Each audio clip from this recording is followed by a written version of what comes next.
G'day guys and welcome. My name is Michael and I am the Dead Aussie Gamer, and welcome to this very special Gen Con Through the Breach show. It says after show. It's not the after show. You can ignore that. In fact, go away after show. This is the Q&A with the authors of Through the Breach, an awesome and amazing role-playing game by the company Weird. Joining us today in the hot seats are both Matt and Matthew, as well as Kyle from the company, who are here to talk to you about this wonderful setting, amazing game, and share some of their insight and intelligence with you fine people at home. G'day, guys! How's it Hello. going? Hello, everyone. All right, so let's of course start the ball rolling with a very simple question. Now, a lot of the folks at home might not have come across Through the Breach or Weird before. Tell us, what is this? What is Through the Breach as a game? Well, I think I could answer that. Just as a high concept, Matthew could probably do a little bit more of a deep dive for us in a bit. But so Through the Breach is the role-playing game set in the Malifaux universe. Takes place in the early 1900s. Thematically dips into territories of horror, steampunk, Victorian, and Wild West. And what separates it mechanically is that instead of using dice, you use a deck of cards. But I'm sure Matthew has a ton more to go over in that regard. Yes. So a little bit more information on Malifaux. It's set in an alternate Earth in about, like Kyle said, about the 1900s. But there is sort of a dimensional portal that has opened up called the Breach, and this essentially leads from Earth to Malifaux, which is this otherworldly place filled with denizens called the Neverborn. They're sort of these creatures of darkness. They're shapeshifters. They're manipulative. They're, the things that go bump in the night. And one of the biggest things that Malifaux has are objects called soul stones, which are essentially these gem-like stones that contain ways to heavily amplify magical power. And essentially those have been used and are highly sought after on Earth. They can power constructs, advanced technology. They can allow people on Earth to use magic, because magic in Malifaux is normally fairly easy to do, but on Earth the etheric currents of magic are harder to control. So crossing from Malifaux to Earth or Earth into Malifaux, you go through the Breach, which is the fitting name for the role-playing game that we have set in that Malifaux universe. So the players take on the roles of characters called Fated, who enter Malifaux and are basically set to explore this world in sort of a deeper way than the average person. And yeah, it is just, like Kyle said, it covers a whole bunch of different genres, a whole bunch of different themes, and there's different factions and all these different people vying for power. You have the bureaucratic guild, the ram's heads that's actually Matt's symbol down there. They sort of have this stranglehold over the economy and soul stones. You have the arcanists, who are sort of people who believe that magic should be, if you can use magic, you should be able to use it whenever you want. They clash heavily with the guild often, because having people who can use magic freely and people who don't like that, they tend to get into some arguments. There's the Miners and Steamfitters Union. They're the ones who actually go and mine the soul stones for the guild. And then you have a bunch of other sort of dark and creepy powers that have come up. You have the Resurrectionists, which are my faction symbol right here, the crow. They essentially learned how to animate undead and create these sort of corpse constructs. You have the Neverborn, who are the native denizens of Malifaux, who are not pleased that humans have sort of invaded their land. And I won't spoil everything, so you guys have a little bit to go into when you start reading the lore. But there's all sorts of dark corners of Malifaux that you get to explore, and it's just a really unique setting, and it's a ton of fun to sort of, really get in there and bring the tabletop game into your living room that you can sort of play around with and change how your fate will end. So Awesome, fantastic. So, I mean, I've been playing the game for a while now, and I absolutely love just so many different aspects of this incredible adventure.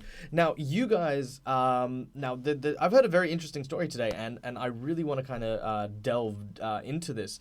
Now, the story of Malifaux, where did it originate from? Where did it come from? Because a lot of role playing games tend to lean on very Tolkien origins, but Malifaux's unlike anything like that. It's a role playing game, but set in its own unique universe and unique space. Where did that space come from?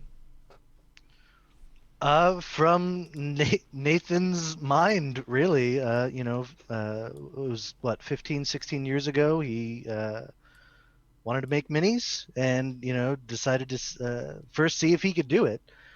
Turns out he could, and he could do it pretty well. The first ones were Baby Cade, Killjoy, and Bishop.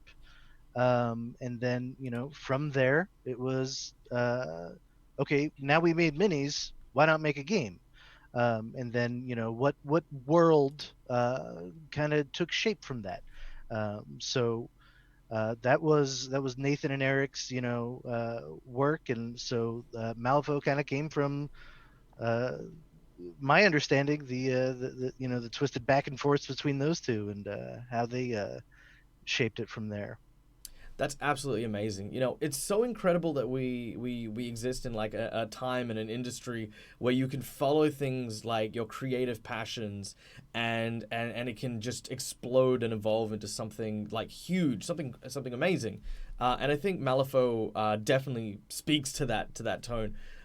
So I suppose my next question is what inspired, I guess, that shift from, miniatures and tabletop wargaming into role playing as a genre? Again, it's my understanding that I've known that Nathan has always liked RPGs, um, and it's a great way to expand a universe by allowing players to, rather than just interact in a war game, to interact with the world itself. So it felt like the right move to explore individual characters that players could create themselves. So it was just kind of a perfect opportunity. We had this crazy world of Malifaux. Why not see how far we can stretch beyond that? So that was, many years ago, and now we're working at expanding even beyond where we've gone from there. Through the Breach has gone through. It's on its second edition right now already. So with many adventure books and expansions, so it keeps getting bigger and bigger every year. That's fantastic. That's awesome. One of the great things about like any good role playing game is not only the diversity of the elements that you can use to build characters and create your adventures, but obviously expanding the lore itself. With Nathan being, of course, one of the main foundations for this setting, you guys sort of have come in as authors and creators into this kind of established lore and canon. Tell me, just from each of your perspectives, what was that like? What was it like sort of coming into something like that, and where did you feel your creativity came into play? Well, for me personally, I think some of the strongest designs come from having restrictions around you. So it was sort of a benefit to already start building within an established world and game, and having a wealth of characters to build from, and take their stories to where they are today. It's actually fairly easy to kind of snowball in one direction or another if you just have a ball of clay. But here we already had a wealth of information. We already had several editions of books, and many, many stories to pull from. And as far as Through the Breach and Malifaux go, we're able to use what's already established and build well beyond that. The Explorer Society, which we've been talking about for Malifaux, especially, is given us an opportunity to really expand, because they are explorers. So why not utilize that story to help see what's beyond what people already know of Malifaux itself. So you'll be seeing a lot of that happen in Through the Breach as well. Fantastic. That's awesome. That's absolutely incredible. Matt, I'm gonna throw the question to you as well. Sure. When did well, let's start with when did you jump into the mix of things? So I got into Weird about 3 years ago, right when we started working on third edition, in the initial concepting phases, and Through the Breach was already in its second edition at that point. So it was a really exciting time to kind of jump in that world. Cool. And in terms of the things that you've sort of, I suppose, do you have something that you really loved the fact that you contributed with? I mean, I know a lot of the guys in the chat are probably thinking to themselves, oh, there was that one thing we did, that one stroke of genius, whether or not anyone else sees it, what was your stroke of genius?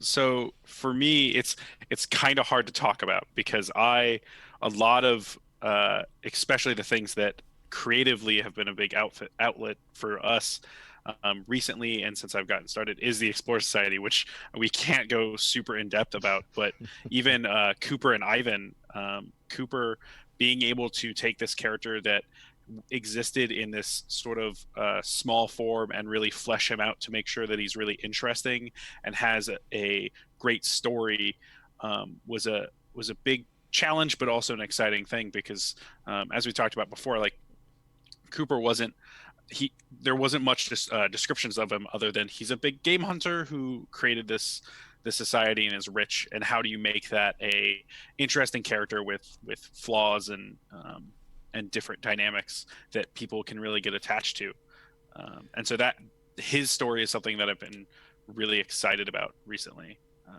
So yeah. Very cool. Honestly, as a Fate master myself, I can't wait to start digging into a lot more of the lore around the Explorer Society. And I will admit, I've definitely had my eye on Cooper, and I can say that he is bona fide. You guys in the audience, you can't wait to see this dude. He's great fun. So much fun. Matthew, what about yourself? If I'm not mistaken, you're the person who's joined the team latest. Is that correct? Correct, yes. Last November, I was brought on sort of as the person to work with Through the Breach. And it was definitely intimidating because you have, like how Matt have said, you have this, huge amount of very well-crafted lore that has already existed. And figuring out a way to respect what has been done in the past and incorporate it into what's going to be done in the future. It was a little bit intimidating.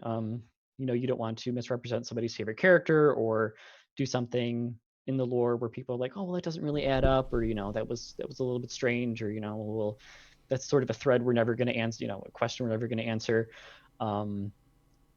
But yeah, I mean, Through the Reach it was super exciting because there's such a large creative pool to pull from, and I mean, there are models in Malifaux that have gotten carried over into the Breach, into Through the Breach, and vice versa. There are things in Through the Breach that have wound up in Malifaux. So it's just super exciting and thrilling to slowly continue, I guess, pass the torch on, keep carrying it. That is so it's just been great fun. That is really cool. Actually, it really brings me to one question I absolutely want to ask you, Matt, and that is, as someone who, as you say, clearly kind of has that sense of weight and gravitas when it comes to coming into something that other people have contributed to. Obviously with writing, you may not necessarily find that you are world building by yourself. You might be world building in a team. You might be building on something that someone has already put in time and hours and efforts. What advice would you give to a writer or an author who find themselves in a similar position, joining a group or even another company where they need to obviously observe that kind of respect? Mm-hmm. It might seem very obvious, but at first I would say just read as much as you possibly can about existing lore. Whether it's main books that people put out, like in Through the Breach, sort of get prepared for this, I went through every single Malifaux book that has been released. Went through as many Penny Dreadfuls as I could, as many one-shots as I could, basically just absorbing every information, taking notes, charting out which characters, did what. So, Sonya Crate is doing this, and then she did this, and then, now she's sort of in this mindset. So making almost like a web or a chart for yourself to figure out, what has been done in the past. What are these rules that have been set up? What can I do? What can I definitely not do? What questions are still answered, or what questions have been answered? What questions are still to be answered? And when you feel comfortable, I think, with all the information that's come before, that's when you can slowly start to make, very, very tiny gradual changes. I would say that if you are in a team, it's super important to get as many inputs as possible. I will often go to Matt and Kyle and be like, hey, what do you think about this? Or, do you think that this would work? Or, can we incorporate this plot hook into something in the future? And sometimes they'll say, absolutely, that sounds like a great idea. A lot of the time they'll be like, well, tell me more. I'm a little confused, but how would this fit in? And even if you're challenged like that, that doesn't necessarily mean it's a bad idea. It's just there are so many different angles and things that need to be considered when making new content. And it shouldn't be intimidating. It shouldn't be a scary experience. But just realize what position you're in. You have the privilege to contribute to something that has already existed, but there is a certain level of respect and just care that you need to take when you're exactly working care. with it. Because if you just go 180 with a character, people are going to be like, oh, well, that feels really strange, or that sort of takes people out of the world that's already been created.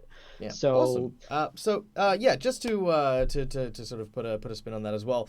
I think it's absolutely incredible that this is how the world is being built.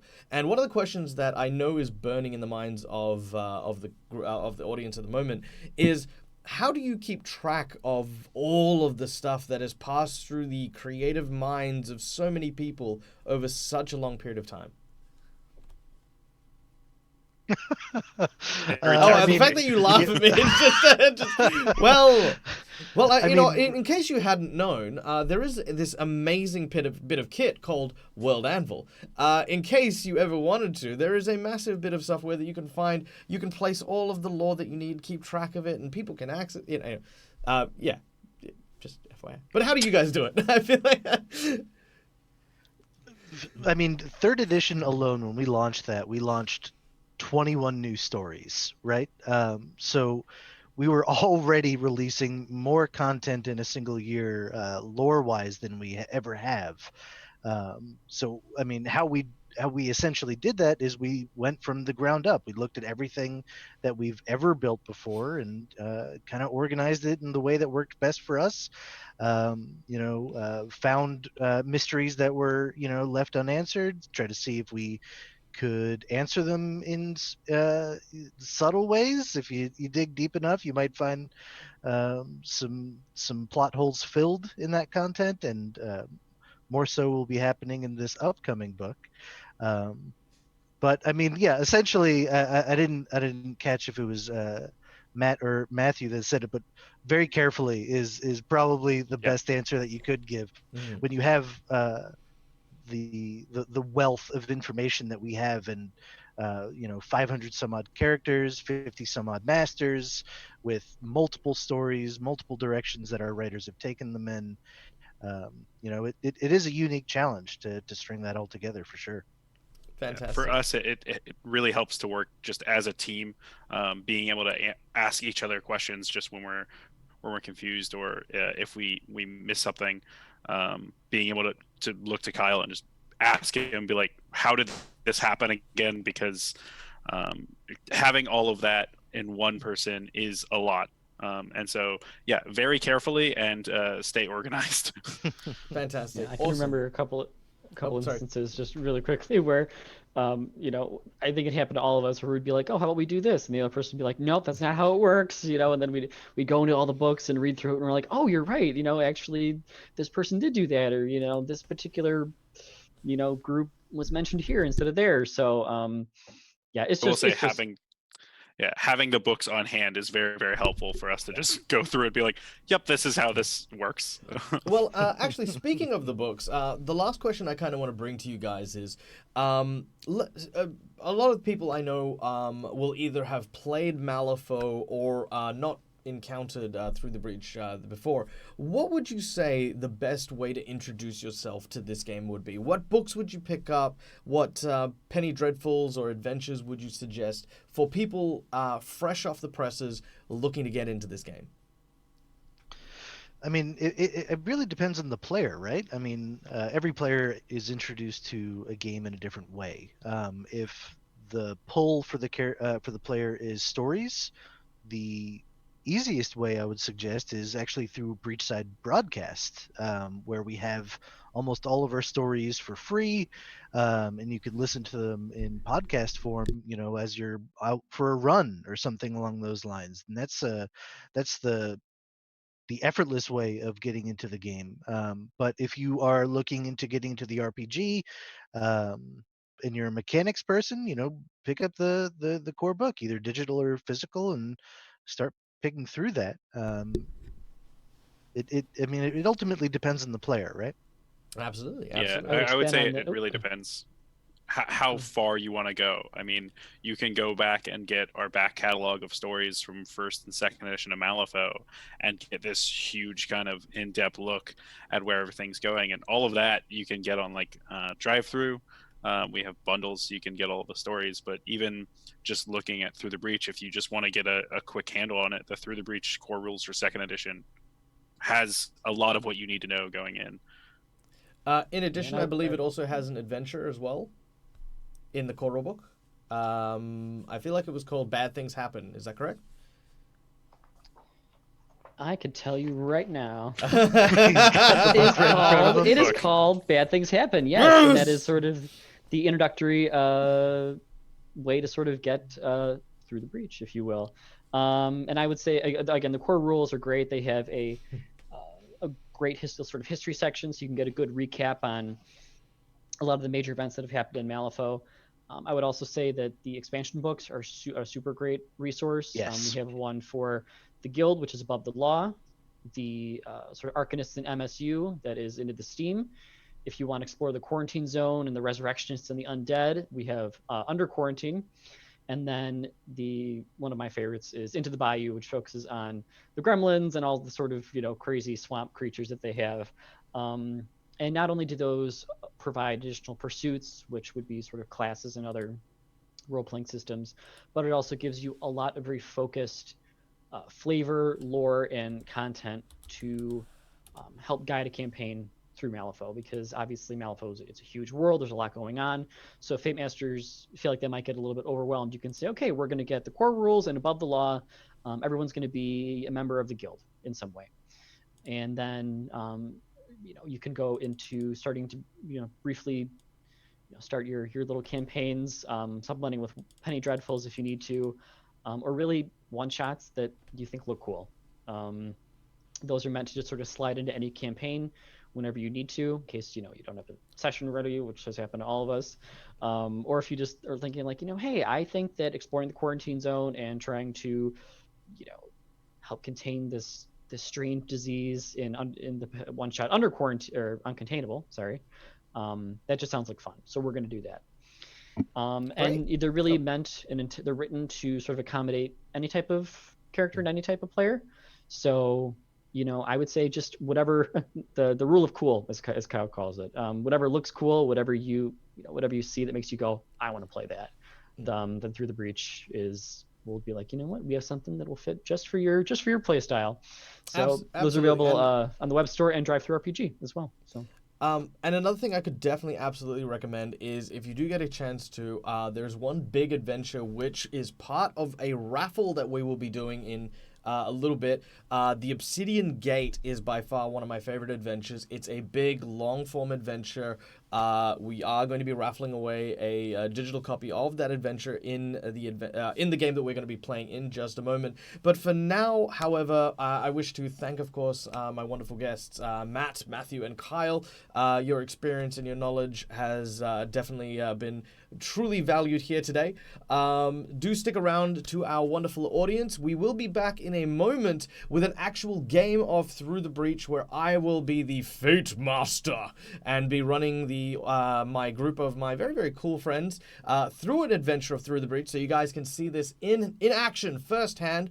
And also, we're going to be giving away a ton of prizes, courtesy of course, these fine people at Weird, including, of course, some miniatures from the Malifaux tabletop game, which not only can be used for the tabletop game, but are also great miniatures for the role-playing game as well as some digital codes, some adventures, etc., etc., etc. So, sit back, relax, stay tuned, and we will see you on the other side.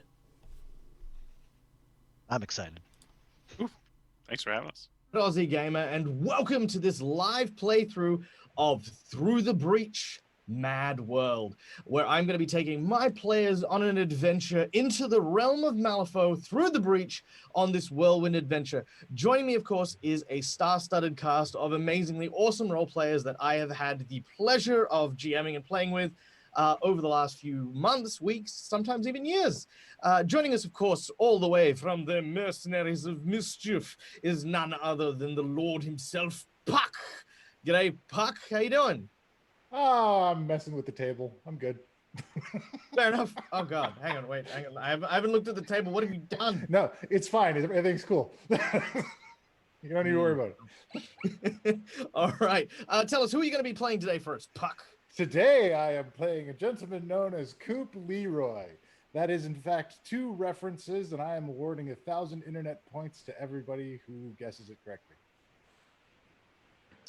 Okay. Well, I feel like I could, but I'm not going to try. Right, well, and of course, next to Puck is of course a somebody you might recognize and might sort of have a strong sense of familiarity. None other than the ever delightful Nathan Rice from Zombie Orpheus Entertainment, better known for his feature in Journey Quest as well as Gamers: The Darkness Rising. G'day, Nathan. How you doing? I am ready to game. That's how I'm doing. Hell yeah. Hell yeah. Tell us who you're going to be gaming with today.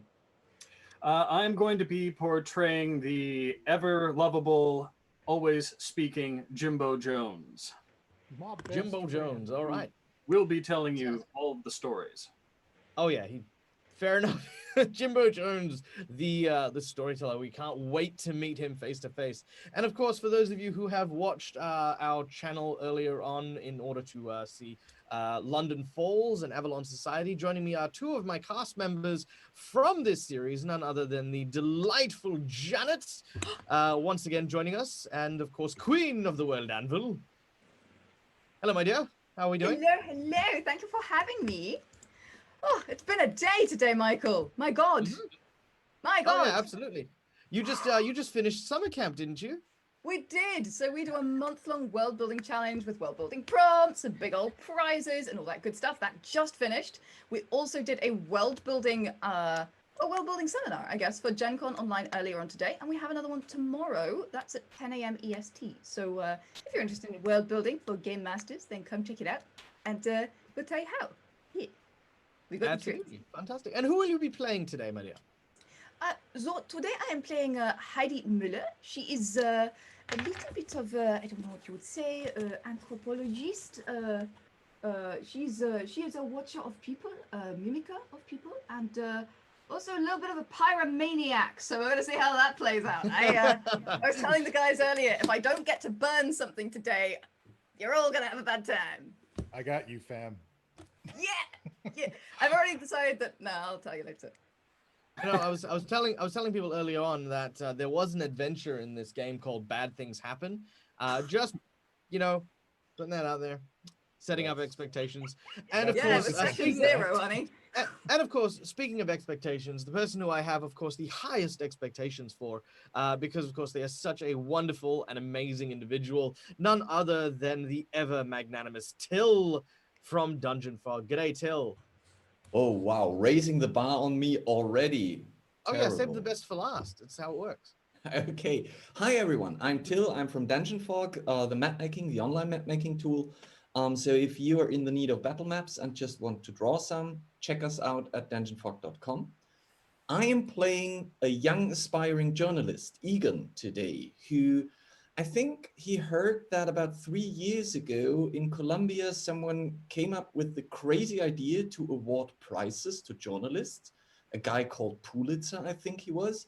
And they're handing out money for great stories. So I'm on the hunt for my greatest story. And banding up with those crazy people, I think, is a guarantee for a good story.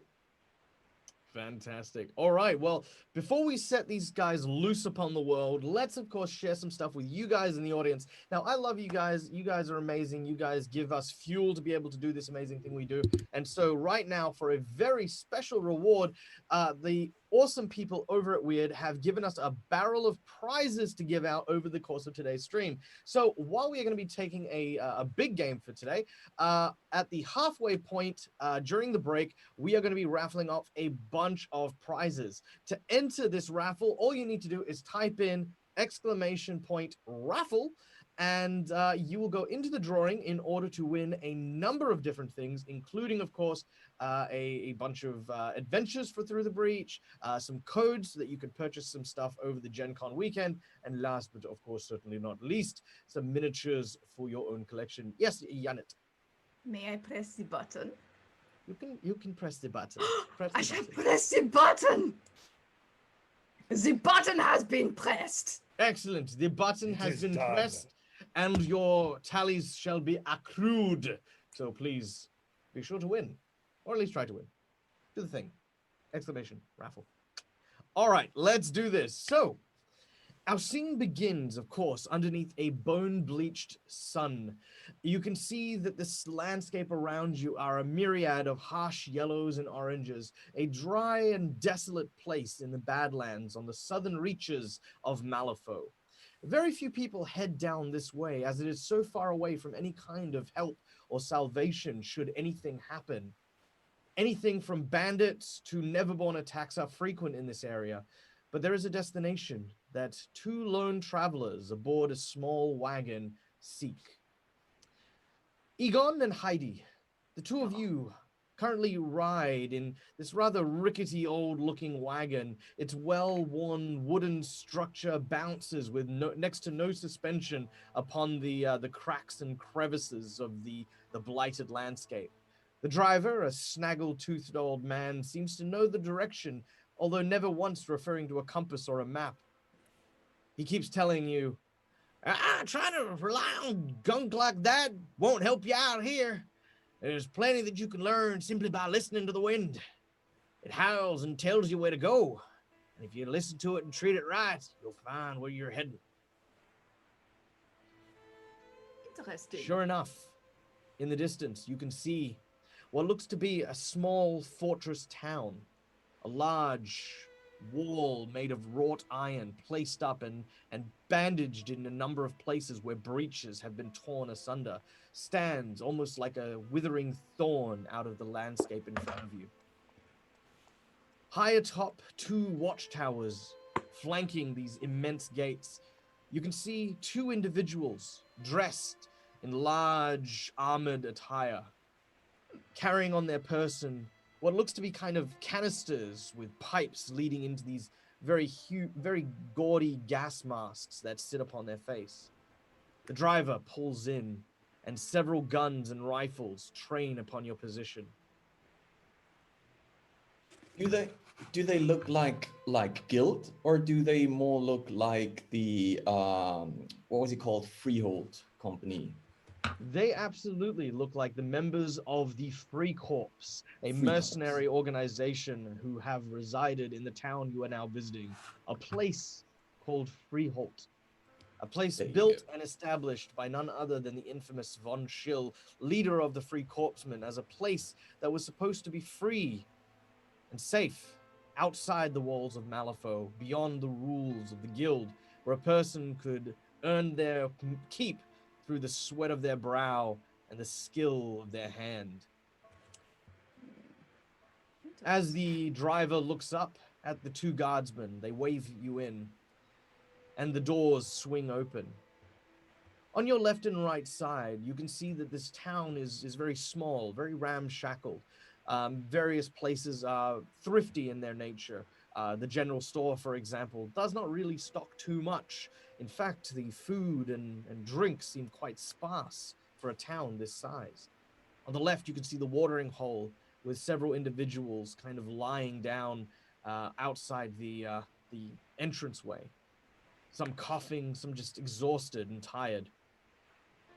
You make your way towards the central building, where you can see a number of individuals still wearing the Free Corps armor, dragging body bags across the streets to wagons filled with countless numbers of humanoid forms. You see another individual holding a bag that seems to be leaking something.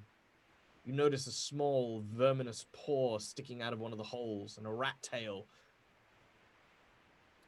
The driver turns to you. All right, we're here, but I don't reckon you stay. Word is that folks here caught a blight of some kind. There's a sickness in the air. You can smell it. But Yeah. I don't know what might bring you here, but I hope it doesn't make you stay. Yeah. Well, if we can avoid it, but we have some business here to do. So, you could have told us about the blight thing a bit earlier, though. Well, you know what they say, rumors ain't rumors till you go and check them out with your own peepers. Well, yes, What? no. Well, there's certainly not rumors once you have checked them out with your own papers. Then they become facts, no? Exactly. And It's like the pretty facts lady is what said. we're looking for. Yeah. Yeah, well. Egon, you have not always looked for the facts as they are. Maybe the facts as you wish they were. Thank you. Thank you, strange man. Will you be coming back this way?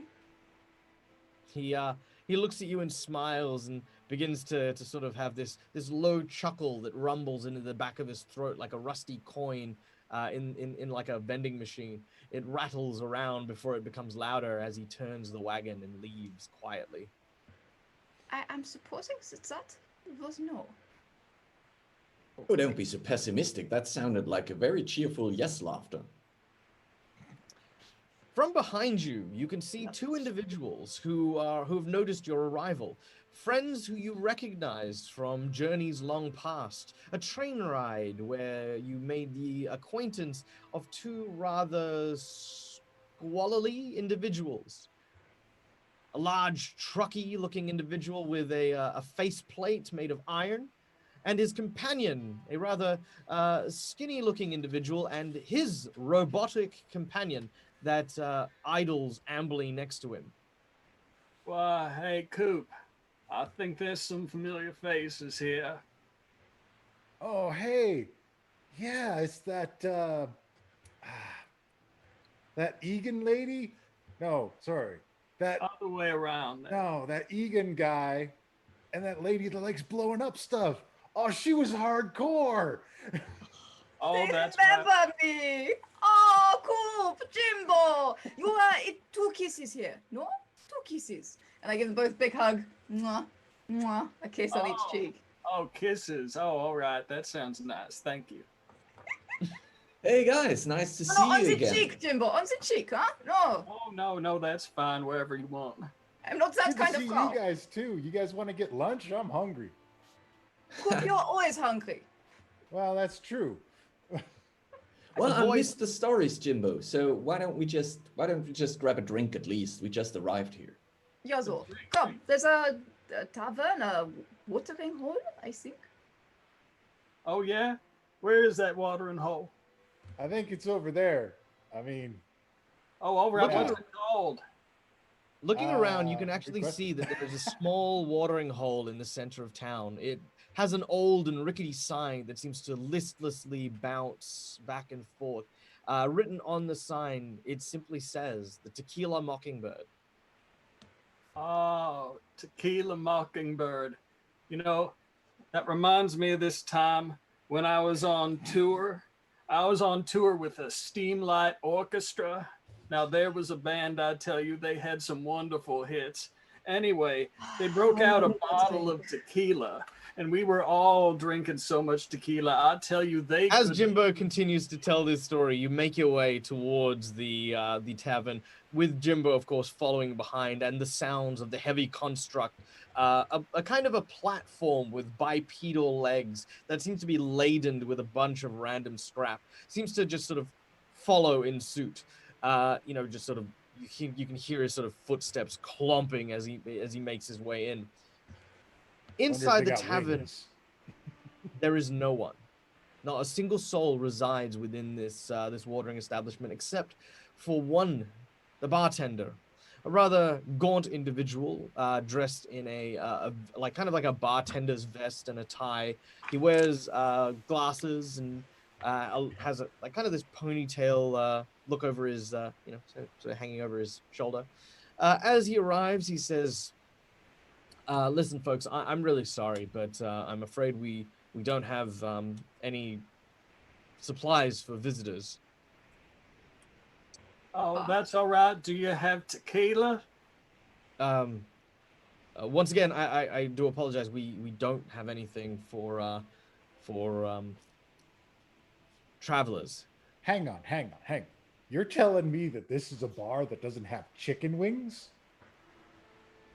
Once again, we have Well, what if we- nachos? What if we weren't travelers, but what if we were citizens? Well, if you were citizens of Free Corp, then yes, we would have some supplies and things for you. But you see, all of a sudden, you can hear the sound of kind of like this mechanical leg hissing behind you as it takes the step behind you. Put it on my tab. Yes, sir. Right away, sir. Anything you want, sir. Well, He thank looks you, around Frank. to take your orders. Wie ist das? Who's the person behind us who is our benefactor? Yeah, who's this dude? The man behind you is a very tall and imposing figure. While he is definitely well on in his age, you can definitely tell that this man has seen some action. A mechanical arm on one side and a mechanical leg on the other. You're not entirely sure where the machine ends and the man starts. He has the bearings of a man of a soldier, a man of fortune, and on his back is strapped this rather impressive-looking rifle. Do I? There you go. Like I've been writing a little bit about the Freikorps and Freehold. So would I recognize him as von Schill? You would absolutely recognize him as von Schill. Okay, I would be. Oh, guys, that's the big one. That's the boss here. That's the commander. Oh, hey there, boss man. Thank you for the hospitality. I do appreciate it. The commander's covering our tab. I'll take a bowl of wings covered in nachos, covered in nacho cheese, sliced jalapenos, and put beer nuts on top. Yes, sir. Right away, sir. That sounds Mein Gott. Coop, what was that? What did you order? Write this down. I call it the gut bomber. Jawohl. That is a good name. I remember when you invented the gut bomber. Yeah, that was a long ride. I mean, I don't remember the whole night, I gotta be honest. I remember the beginning and I remember waking up after it, but I do not remember the middle. Von Schill just simply raises his hand, and you see that the bartender lays out a row of whiskey. Von Schill goes behind one of them and takes a seat, and says, "Now, I hope you pardon my abruptness, but I'm gonna keep matters short. You see, recently the Free Corps suffered a bit of a heavy hit. We went toe-to-toe with that bastard Hemlin. And needless to say, we may have won the battle, but we're still feeling some of the effects from our encounter. Now, Mr. Jones here Yes. came to Freehold with a job. And by normal standards, we would accept it as members of the Free Corps. Well, fantastic. But I'm afraid that we won't be able to permit for much military presence until we can confirm the authenticity of the task you have at hand. Well, that's To disappointing. that end, we've asked for Mr. Egon and Miss Heidi to vouch for the two of you on a reconnaissance mission led by Mr. Jones themselves. Oh. Oh, well. Wait, Jimbo? Reconnaissance mission, you say? Yes, Jimbo. Wow. All right. So, That Mr. well- Jones, if you wouldn't mind sharing the details of what happened to you the night before last. All right. So, the night before last. Okay. So first, for context, this one time, like 6 months ago, I was on tour, right? I was on tour with Jumpin' Wolf. Okay, and at that time, I took a lot of a thing that made me see images that were not really there. Now, in fairness, I still see those images sometimes, and I saw a lot of them last night. Is that the story you were talking about? No, I believe it'd be the story of the missing people. Oh, yeah, the band that I was going to be with, you mean? That would be the one. Yeah, so you see, I work as a roadie a lot, and there was a band that I was traveling with. We were on our way here because there's going to be a large music festival. And I and my companion here, my metal companion, roadie, we were going to help them put on their show. Yes? No, that was Rody. Oh, so when I woke up in the morning one night, which was last night, or was it the night before? No, we said it was last night. I get confused sometimes about which century it is. Anyway, they weren't there anymore. I mean, they were physically there. They just weren't spiritually there, if you understand what I mean. So you're saying they were taught, dead? Yeah. But I wasn't. It was just me and Rhodey. But I So don't you- exactly remember what happened to end them up dead. Like I say, I may have been having somewhat of a remembrance of few previous times. Yeah. But how were they dead? Were they dead with blood? Were they dead with the necks in this strange way? Oh, I see what you're saying. Like doornails. Yeah, that tells me nothing. Well done. Jimbo, Yeah. are you positive you didn't go to the wrong venue again? I usually go to the right venue. I mean, usually. All right. Now, to make matters clear, Yeah, the dead please. band is only a small piece. You see, several individuals have claimed that there's the presence of a rather noteworthy band that might be in attendance to this music festival. A rather destructive one that was responsible for the destruction of the Star Theater back in Malifaux City. Now, if Sounds there's like a any band. truth to this, yes, a band. But Now, That's this death metal. well, this band themselves, they go around, and as far as we can tell, any place that they play, well, doesn't end up in any kind of good way. And if Jimbo's band's fate was in fact part of them, then we as the Free Corps are more than happy to take up the arms and bring them to justice, as there is quite a sizable amount of script on their head right now. But, as I mentioned, we just don't have the resources to send people out on a mission that we just can't tell if it's something that's actually going to happen or something that's just the imagination of some very influenced musicians. Now, when we asked Jimbo, of course, if anyone would vouch for him, he mentioned the two of you by name. That's impressive considering. I know. I was actually impressed with myself, I've got to say. That you kept our names so long, right? Well, so we had quite the adventure together some time ago, and Jimbo proved quite helpful. And so if you want us to vouch for him, I personally can vouch for him. As long as, just pointing that out, I would like to have exclusivity on the story that might come out of this. I mean, You can have. I'm okay with that as long as I can tell it myself after you've published it. I don't That's think there's a perfectly fine. newspaper long enough. So I can say that Jimbo, he's a strong man. We certainly had a bit of trouble before, and he was very, how can I say that? Adequate for the task. Yeah. And, oh, he saved me when I blew something up. Yeah. So, yeah. That's true. I'd say that Jimbo is a man I would like next to me in a fight. Well, I thank Maybe you I very can't much hear him. there, Heidi. I do. And just adding to that, Coop is the one that I would like to have next to me in a bar. Oh yeah, Coop is always good to have around. I can't That's tell you because the what to number of order. times we've been on tour, and he's managed to put together a brand new snack like you've never seen before. So Coop, you've got in front of you like this big plate of nachos Oh, yeah, that's I'm just color. devouring it. You just like it, like the cheese is so stringy, and as you pull it, it's like kind of just, kind of stretching outwards. And to this point, you actually hear an audible growling sound that seems to be coming from the bartender's stomach as you kind of wolf these down.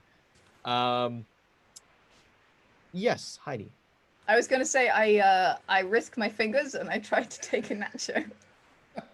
It's like there is a look of heartbreaking betrayal on Coop's face. It's just like, I thought we were friends. yeah, right. It's just like, all time. Okay. Our food, your food. Okay, I know. So, I mean, there's that heartbreaking betrayal that goes on first. He's just like, and then he hears the growling, and initially Coop thinks it's his stomach first, because I mean That's usually what he hears. yeah, we're eating something, and then he looks at the bartender. He's like, "Hey, buddy, why don't you have some nachos?" It's fine kind if of- you ask. Looking at Heidi, he kind of looks over and sort of says, "No, that's all right, sir. Thank you for the offer, though." are you sure? Yeah. I challenge you to an eating contest. Well, I just you don't have time for an eating contest, I'm afraid. oh, matters- Coop always has time. He only needs 2 minutes. I'm the Lord of the Large Pants. You watch as Von Schill sort of, you can kind of hear, like, again, he sort of stretches out a little bit, his, like, creaking bones, He then sort of looks and he says, "Now, I've got a worthwhile investment opportunity for the four of you. Investment. If you can be at the town of Dust Point by tomorrow for the music festival, and if you find any actionable reason as to finding this band's presence at that music festival, maybe even find out if the whole band is there and if they're there what they want, and bring that information back to me, then I'll ensure that you get 15 script apiece for your time and your efforts." Wow. Tell me more about this music festival. Are we expecting interesting cultures, the strange dynamics? And, Oh yeah. Also, most Heidi. people won't wear clothes. Heidi, you can, actually, anyone who wishes to may flip a history check to try and know about this music festival. When he mentions the town of Dust Point, it's a very kind of reasonably notable location. I mean, at least for you, Heidi. I know things. 5 of crows. So, to my audience, of course, just so that we can explain the rules as they kind of going through. To play this game in a nutshell, everyone has a list of skills that they are able to tap into in order to succeed or fail at any particular challenge. Attack, damage, and all that sort of stuff works in the same vein. There are margins of success based on increments of 6. So you hit the mark, then you got 6, then you got another 6, which determines the grade of the success. Now, what is your total history, Heidi? My total history is 13 plus 13. 13 math 16. All right. With a 16, the target number for this was actually 9. So with a 16, that is 1 margin of success, which means that what you actually know is not only that the town of Dust Point is a very small, dirty, one-horse, crummy kind of town, but every year they hold a very secret music festival, one that doesn't actually have a name. Reason being is the ritual behind it is that they blindfold a statue of the guild that is erected in the center of town, and they almost go through an evening of lawless music enjoyment. Are we I was going to say talking? debauchery, but you know, I mean, I was gonna ask of. exactly that question. Are we talking debauchery? Are we talking there's a musical acceptance only? teensy bit of debauchery, but no, it's mostly about camaraderie. It's mostly about being together in kind of like the harsh and nasty world that it is, and for one day, just kind of having it to yourself. 100% the kind of thing they tell you at every nudist camp. Okay. Fortunately, So with a who rolled the second history check? Okay, so Egon, what did you get for yours? Well, I got a 5. Flat 5. With a flat Flat 5, five. you don't know anything about Dust Point. There are so many contract towns that have been built and been destroyed over the many years that that the breach has been open. Yeah, I mean, one kind of becomes another after a period of time. All right, So- but that is what you know.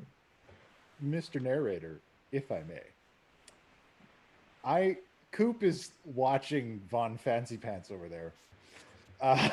To see if he's watching while this bartender's stomach is growling in front of him. Is he keeping a close eye on him? Not really. Okay. In an effort to make him turn away in disgust, Coop unleashes the loudest, most vulgar belch that he has, chambered and ready. I was All right. And We're gonna make then- a carouse challenge as you attempt to let loose a belter at I have Von Schill. remarkable carouse. to the people in the audience, I want to apologize. You know who you are. I'm just sorry. No, look, you knew what you were getting. So- I knew it. I knew what I was getting. All right. So what do we get? All right, I drew a 4. All right. Plus your carouse. My carouse is 4 plus 2, so 6. So you vomit. All right. There's you attempt Glasses this. You break. Bye bye, nachos. Yeah, you attempt to kind of project this burp, but while you've eaten a lot of food, you haven't really had that much to drink. So Okay. what comes out is more like a puff of like nacho cheese smelling air. And he kind of draws your attention. He sort of looks at you.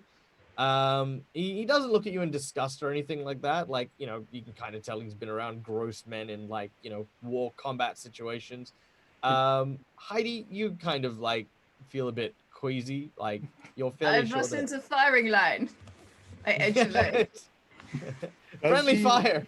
Does he look away afterwards? No, actually, if I mean, unless no one's disagreeing, he's going to just take his shot of whiskey and once he's done, sort of turn the glass upside down and leave 2 script on the well 1 script on the top of the glass. It's kind of like a you know thing. Yeah. Sort of steps away. Well, wait, Mr. Von Schill. Sorry, Commander, sir. Not really sure how to address you. Do we need tickets for the festival? Do we gain access? Do you have like how do we get there? Well, that'll be up to you. I'm led to believe that Coop has a wagon of some kind that will be able to take you there. Yeah, I do. I might know some people in the industry there. I don't know if anyone I know will be there, but I do know quite a few individuals. Right. So Jimbo, you will have us covered there. Well, I will try to have you covered there. There's no way I could plan for every single possible contingency. Interesting. Von Schill kind of continues his turn away, and as he does, he sort of walks out and back to the main office. The swinging of the saloon doors behind him. You can moment see he's the gone. bartender sort of takes the thing and The moment he's gone, I want to grab a mitt full of like cheese and nachos in my chunky calloused mitt. I want to put it into the hand of the waiter and go, "Oops, I guess that's yours now." he holds it and he says, thanks. Things have been actually pretty hard. The plague took most of the food actually, and Oh no. everyone's kind of tightening their belts here, but Von Schill definitely must see something in you guys. I really hope that you can help. And he sort of eats, picks at the nachos in his hand. We will do our You best. see as Tell us getting more really about spicy. this plague. What? It is a plague for animals. It is a plague for people, or for crops, or. You don't know Hamlin and the plague? I don't. What he's talking about is in Malifaux there are a great entities known as the Tyrant, a series of almost godlike powerful beings.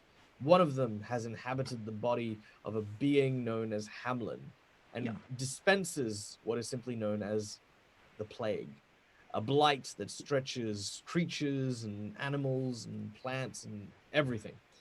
And yes, recently though, as you kind of heard back and forth, there was a pretty roaring battle, and the things that were blighted included, of course, much of the food supplies and the people as well. Interesting. I am sorry, of course. And there is no quite all cure. right. There is So, no treatment. Well, I mean, some were lucky, others not so much. But the food was, well, trying to get food out here is pretty hard. But, the Free Corps have always stood a monolith together, bound together by our solidarity. We suffer together, we succeed together. That's the nature of what we do. Von Schill found a lot of us in quite a situation and gave us the opportunity to really push ourselves and become something more. And many of us here, we respect him almost like a father. So, Sounds like a good man. Well, if I can help, I will. We will see. Thank you. Oh yeah, this is totally gonna be better than anything I had planned. I mean, it was actually what I had planned. Just I thought I'd be going with the band that's now dead. So, It's way better to have all of you with me. So, just to check, this Von Schill, he wants us to go to a festival in Dust Point, I think he said, and and he wants us to find a band that is rowdy. How will we tell which one it is? I think they'd be the rowdy ones. Yes, Well, Well, I think he said that there are a lot of mysterious deaths happening. So I think if we snoop around a little bit, ask around about a band that might cause, well, maybe their music is really terrible. I don't know, but it feels like that's exactly what we need to find out, right? Egon, have So you we just seen follow it. Jimbo? I think we might know why the deaths are happening. I don't think it's what they're hearing. I think it's what they're taking. Oh, no. Yeah, well, maybe. But I feel like he said there were a lot of unaccounted deaths for like people who just dropped dead. So I mean, So we go, we see. Jimbo, Okay. that's your turf. So if you get the feeling that something's like odd there, let us know and we can investigate. Do you mean that dead people are my turf, or do you mean that No, I mean the music, senses are my turf? Yeah. The bands, Jimbo, the bands. the bands. That is my turf. Bands are definitely my turf. Jimbo's the man when it comes to getting backstage. He gets me to all the best craft services carts. That's right, I do. And it's because I'm in with all of the bands. Well, at least most of the bands. Did I finish that story I was telling you about Steamlight Orchestra? Yeah, I yeah, think yeah. it's Yeah, called- no, you did. Sure Yeah, yeah, I remember remember it very well. I did So, it. pardon. Well, All right. I don't remember Heidi. telling it all, but Egon, Jimbo, I think we need to help these people. Nobody should be tightening up their belts. I don't care how much solidarity they have. well, if they had more I love how solidarity, I they'd just be want to take a right. moment and appreciate the fact that Coop said that, and I swear I couldn't hear anything except he appreciated solid dairy, right? Yeah, Like that's- cheese or something. That's all I could hear. I can't nothing else. Not solidarity, it's solid dairy. Yeah. That's right. Okay. So you muster yourselves and make your way back to the center of town where you can see that there is a small stable. Coop, you have parked the most beautiful thing that you own inside this place. Could you describe for me the what's inside? Absolutely. Inside are a couple different things. Ice boxes with ham wrapped in pizza. There's- Beautiful. there are, So close to a split take, my god. yeah, the entire thing is painted in a bright blue with flames across the side.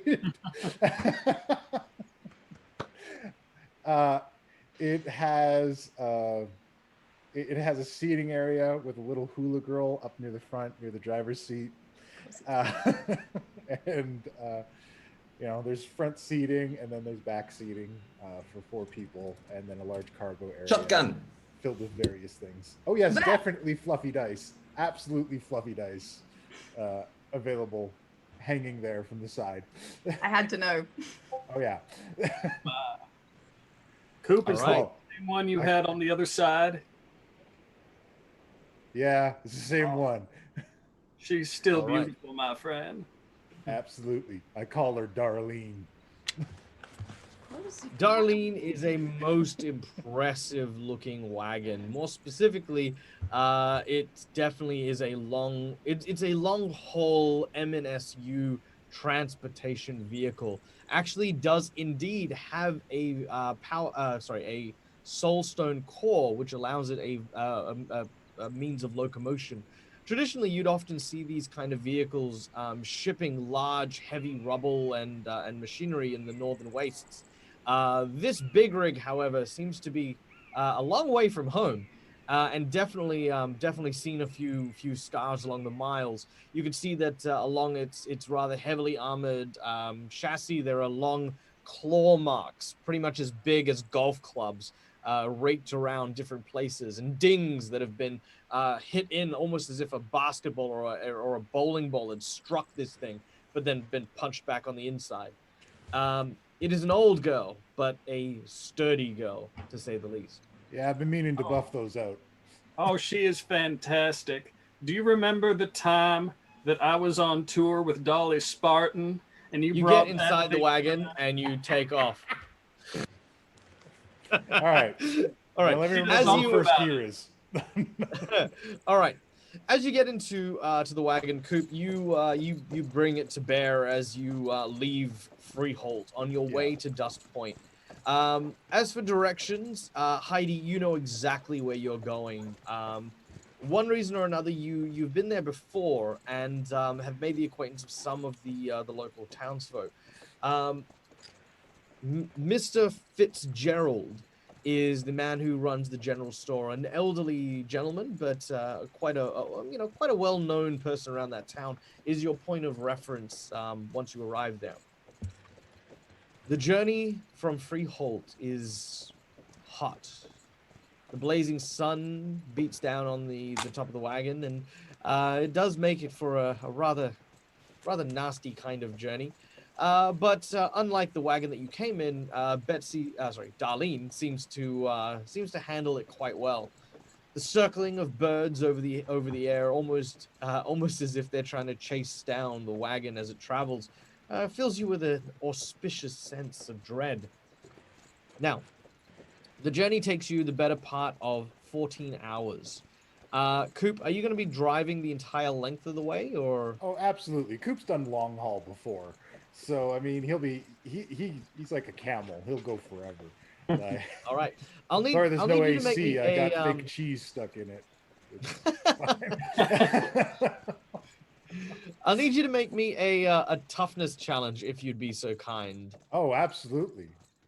Sir, hey, for you, anything. Thanks, buddy. What a way to sweet talk God. Yeah, you know, this, Oh, oh, yeah. whoops. Oh, no, I flipped the whole thing. Hang on. Oh, you flipped the whole deck. Now I have to shuffle it again. There you go. Oh, Just don't flip the table. Look, just Yeah. one, just one. You can have one. I feel like alright. a mom with like a satchel of candy. Just one, okay? Just one. Only Okay, one. Look, I got a 3. All right. So that plus your toughness. My toughness is a 5 plus 3. Well, it's an 8. That's actually still good. 7 was the target number for this, so you actually do manage to travel pretty well. Oh God, where have we gone? There we go. Hello. All right. The journey is long and arduous, but eventually you come to the outskirts of a more like plains kind of area. You can see some dry shrubs, some cactus kind of about the place, as well as some rocky outcrops that eventually lead you into an area that's got some manner of greenery, or if you live in Australia, it's kind of a yellow orangey rather than greenery. So you can see. You can see it kind of on the outskirts of this like kind of dusty area.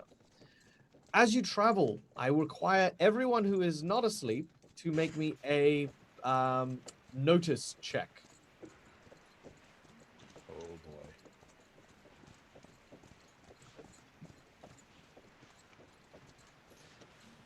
That's a 13 for me. 13, that's fine. Target number is 9. I got for notice. Grab and swipe. Or you can draw it. That's fine. Love these sound effects, my God. Yeah, we got like we spare no expense. We got the good shit. Oh yeah. All right. So, did anyone get lower than a 9? Nope. All good? I did. Jimbo You did not notice. Jimbo, you're at the back of the wagon. You're looking at Road E, your construct, and you're trying to play rock, paper, scissors with him. The problem is that Road E can only physically make paper. So you're winning every round. I Right. got 7, so I guess I didn't notice. Or anything if you either. want to, you are somehow losing every round. It's up to you. I mean, there are a few times where it's a tie. All right. The other two, however, are a little bit more observant, and you can see nearby your path that you are traveling, a small wagon seems to have crashed into the side of a tree. The horses lie dead in the sun, with vultures pecking at the carcasses. Oh my word! Well, You don't see that, Jimbo. Yeah, Wait, hold thank on a you. bit. Yeah, that's what I was. Cool. Wait Oh. a second. Do you see that over there? See what? What's that? Well, the crashed wagon over there. Do you think we should stop and help them? Do we? We gotta help those folks. Go, Go. Was? Was?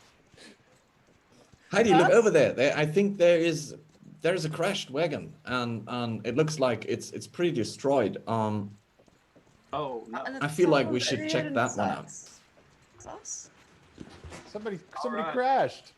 You can All right, take us stop over it. there, Coop, or should we leave Darlene here and move over on foot in a more ambulatory way? I'll take Darlene over. She can handle anything. All right. As you turn the wagon to the right, you go off road a bit, kind of bit jumpy, but you eventually pull up next to the crash site. Disembarking, the first thing that hits you is the foul smell and the sound of the blot flies from Malifaux, which, of course, compared to the blot flies of Earth, are a lot bigger, nastier, and meaner looking. Yeah, it's just filling the air. Jimbo, it's like the time all you had to eat was that bacon grease and chili powder, and you made it into a meal anyway. That was some was a good rough stuff, night. man. I could go for some of that right now.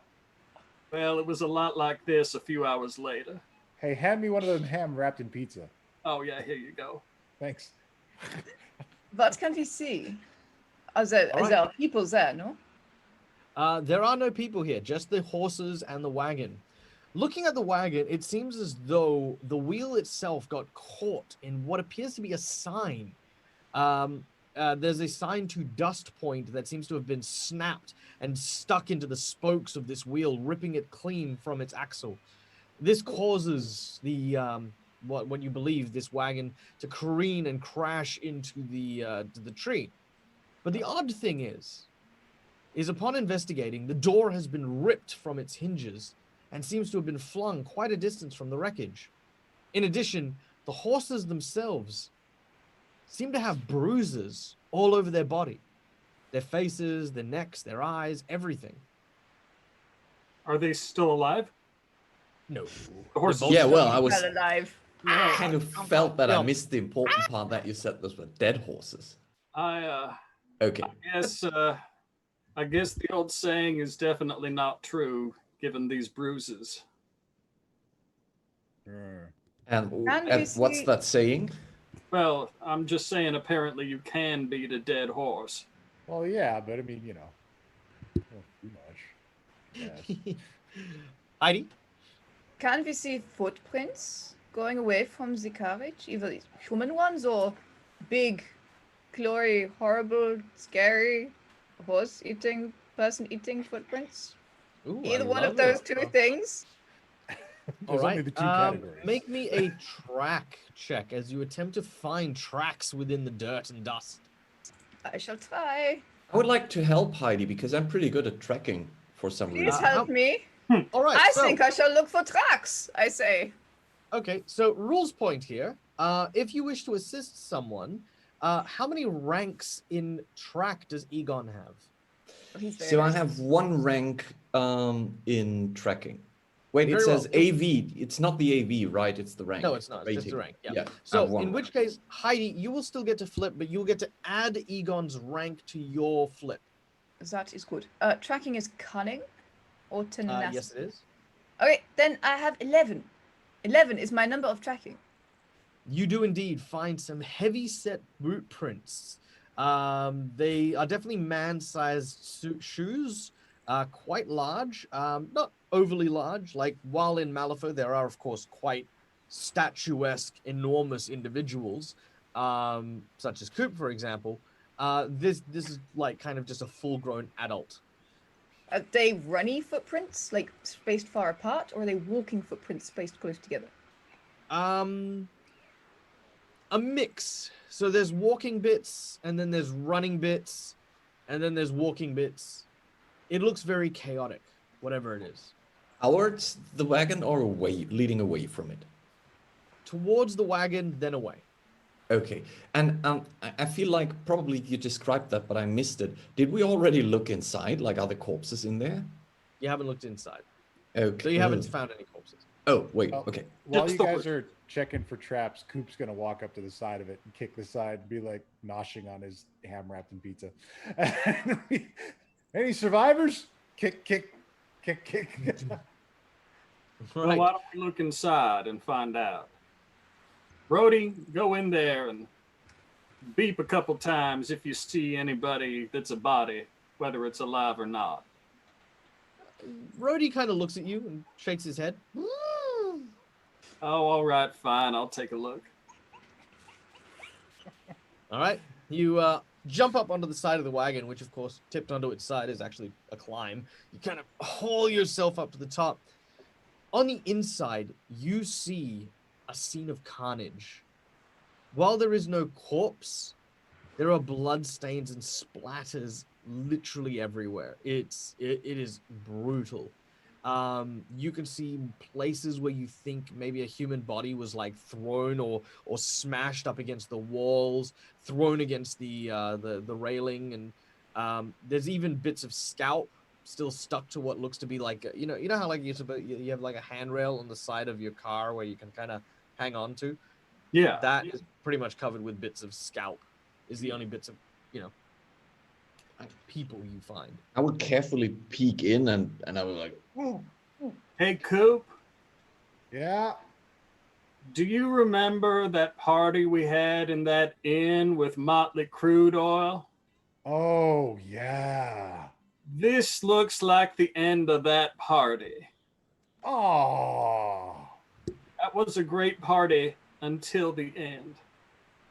Well, but it doesn't look like that couldn't have been caused by just that crash. That looks like someone did that after the crash. Do I get that The feeling? band intentionally did that. See, we were all drinking rum and beer. Now, we were drinking them together, mixed together, you see, as one drink. So it didn't feel like you were getting quite so drunk. Jimbo, Yeah. are there any bodies? Oh, no, there's no bodies in there. But what you do find, Jimbo, you do find a series of instruments. Now, what I would like to do is I would like to invite my players to tell me what instrument would interest their character, if any. I like where you're going with this. Coop, what instrument tickles your fancy? Coop would 100%. Oh, geez. Banjo. Yeah, well, part of me wants to go with banjo. Part of me wants to go with the tambourine. Because I just picture. No, see, I was just waiting. I was just waiting for something like I want the Chinese gong, Yeah. right? Like just this huge thing. Why? So I can use it for cover? Yeah, just like a shield. No, Yeah, I that's think, it. Cow shield. I'm thinking it's a tambourine is his thing. Very well. You find a pig-skinned tambourine. Oh, this is just like when I was in music class. Still got it. Heidi? I can see Heidi as a guitar player. All right. You find a beautiful looking acoustic guitar. It seems to come from Mexico. It seems to be branded by this this strange name. You're not sure of it, Santana or something. It's just, yeah, it's just, yeah. Interesting. I'll just flick the brains off it. And then, yeah. Egon? So I would go for the harmonica, although just to see how you explain that, I would say classical piano. No, I'm kidding. I would no, I will pick the harmonica. All right. You find a blood-soaked harmonica. You kind of might need to give it a bit of a washout, but Oh Jesus, thank you. it'll be right. She'll be right. You should have said ukulele right out the gate. Yeah.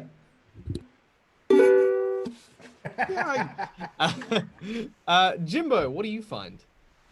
Well, Jimbo normally likes to help the band instead of participating, but he has occasionally been known to do a pretty sick drum solo, and Rhodey has often functioned as an electronic keyboard all on his own. All right. So what you actually find are like these xylophone drumstick kind of things that you can use to not only tap Rhodey, but also, you know, play his keys, I guess. Yeah, you find these pretty nice set keys. All right. All right, and that is what you salvage from the wreckage. Can Beyond the that- phrase to make Rhodey take on this form be Rhodey transform and rock out? Sure. Oh, you know, make it more steam. Instead of an electronic keyboard, it's more like an organ. Ooh, love that. Ooh, that's cool. I dig There we- that.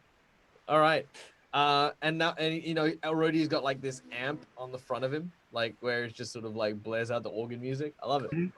All Well, right. he's got one on each side. Oh yeah, one on each side. Yeah, no That's it. freaking stops. Yeah, Okay. exactly. That was an organ joke. Organ You're joke. welcome. All right. Investigating the wreckage, you don't see any way to track whoever's boot print this happens to be. It seems to walk aimlessly into the wilderness and away from Dust Point. Realizing that there's not much beyond, well, at least what you've seen here, not even a way to identify the poor victims who may have been riding here, you take what you can and you return to Darlene and return to your journey to Dust Point. All right. At the very least, we can sell some of this equipment for some script. Oh, Well, Jimbo, Now this that is we our have chance. now that Oh, we please, have all Egon. the equipment, Why don't we? I mean, can you play it? I think we all can play it. We should jam a little bit while we're I going mean- to Oh, town. that's a fantastic idea. Okay, the most important thing is who is the lead singer. And then the second most important thing is what is our band name? Yeah, I was about to say, I'm thinking Leroy's Legion. Leroy's Legion? Well, that Or makes you the Jimbo's lead Junkers. singer. Jimbo's Jumpers? Or maybe the Heidi and Siki. I love that. Heidi and Ziggy? Heidi and the Sikis. I don't know what a Siki is, but I'm in. Yeah, I'm into. They are All all right. going to find out, are they not? Let's get Siki. So that probably makes you 1, up. 2, 3, 4. I feel like yet again I've aimed in a very different direction. Like, here's the quest: save the world. Give us some instruments. All right. You did this. You had to know. You should know, GM. If you give us toys, we're should. going to play with them. I should have. All right. So here's what I'm gonna do. I'm gonna nominate who. So Heidi, you are clearly the lead singer on this, or the lead of this. So I'm gonna allow you to make a music check. If you succeed on this music check, during your travel between where you currently are and Dust Point, you guys actually jam so well that you will get a positive flip for the duration of this game whenever you play music together. So if you succeed in this check. No pressure. Can I So provide while assistance? you can provide assistance. How many ranks in music do you have? 1. You Yeah, get me a plus too. 1. Excellent. You have a 1 as well? Yeah, I have a I'm one not as sure if well. you- I feel like okay, look, okay, so I've got the No, no, no. authors- Sorry. I have a 0. Sorry, I'm got always 0, okay, looking good. at the AV. Because I have I 0. got the authors in chat and I don't remember if More you than can one person double can assist assist. yet. That know, is they fine. just- We have 13. Beautiful, absolutely beautiful. There is something about the tambourine that just mixes everything together. You know, people will shit, say driving. years from now that an organ, a tambourine, and a harmonica and a guitar shouldn't be the pieces in a band. You know, but But something we works. know better. Yeah. Yep, I think, something- Michael, something I works. think it is a ukulele. I think I have Ukulele. decided. It is a Very ukulele. good. Very well, it's a ukulele. So, Right. because of that, you will now gain and this is for anyone, you can gain a positive flip on your music checks when you are playing together. Now, for those of you in the audience, to let you know how positive flips work. Now, as you've noticed, flipping cards in order to do skills is the predominant feature of this game.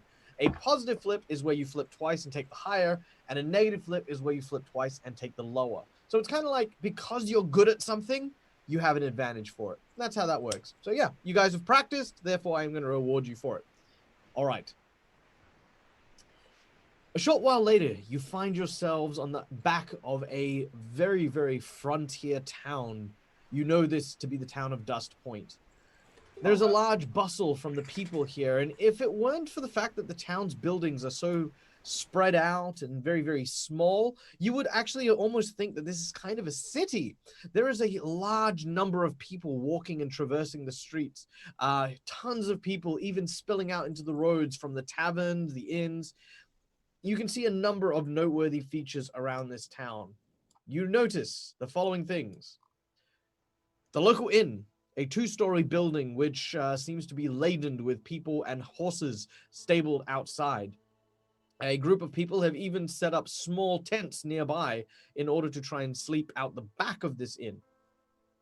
A tavern, a small watering hole, which is called the Honey's Gambit, which is a small pub, as we Aussies call it, the pub. You can also see a small church in the center of town with a large steeple that has a bell. On the steeple itself, holding the bell, is the statue of a mostly naked humanoid form with a ram's skull for a head. It holds the bell out and over the town.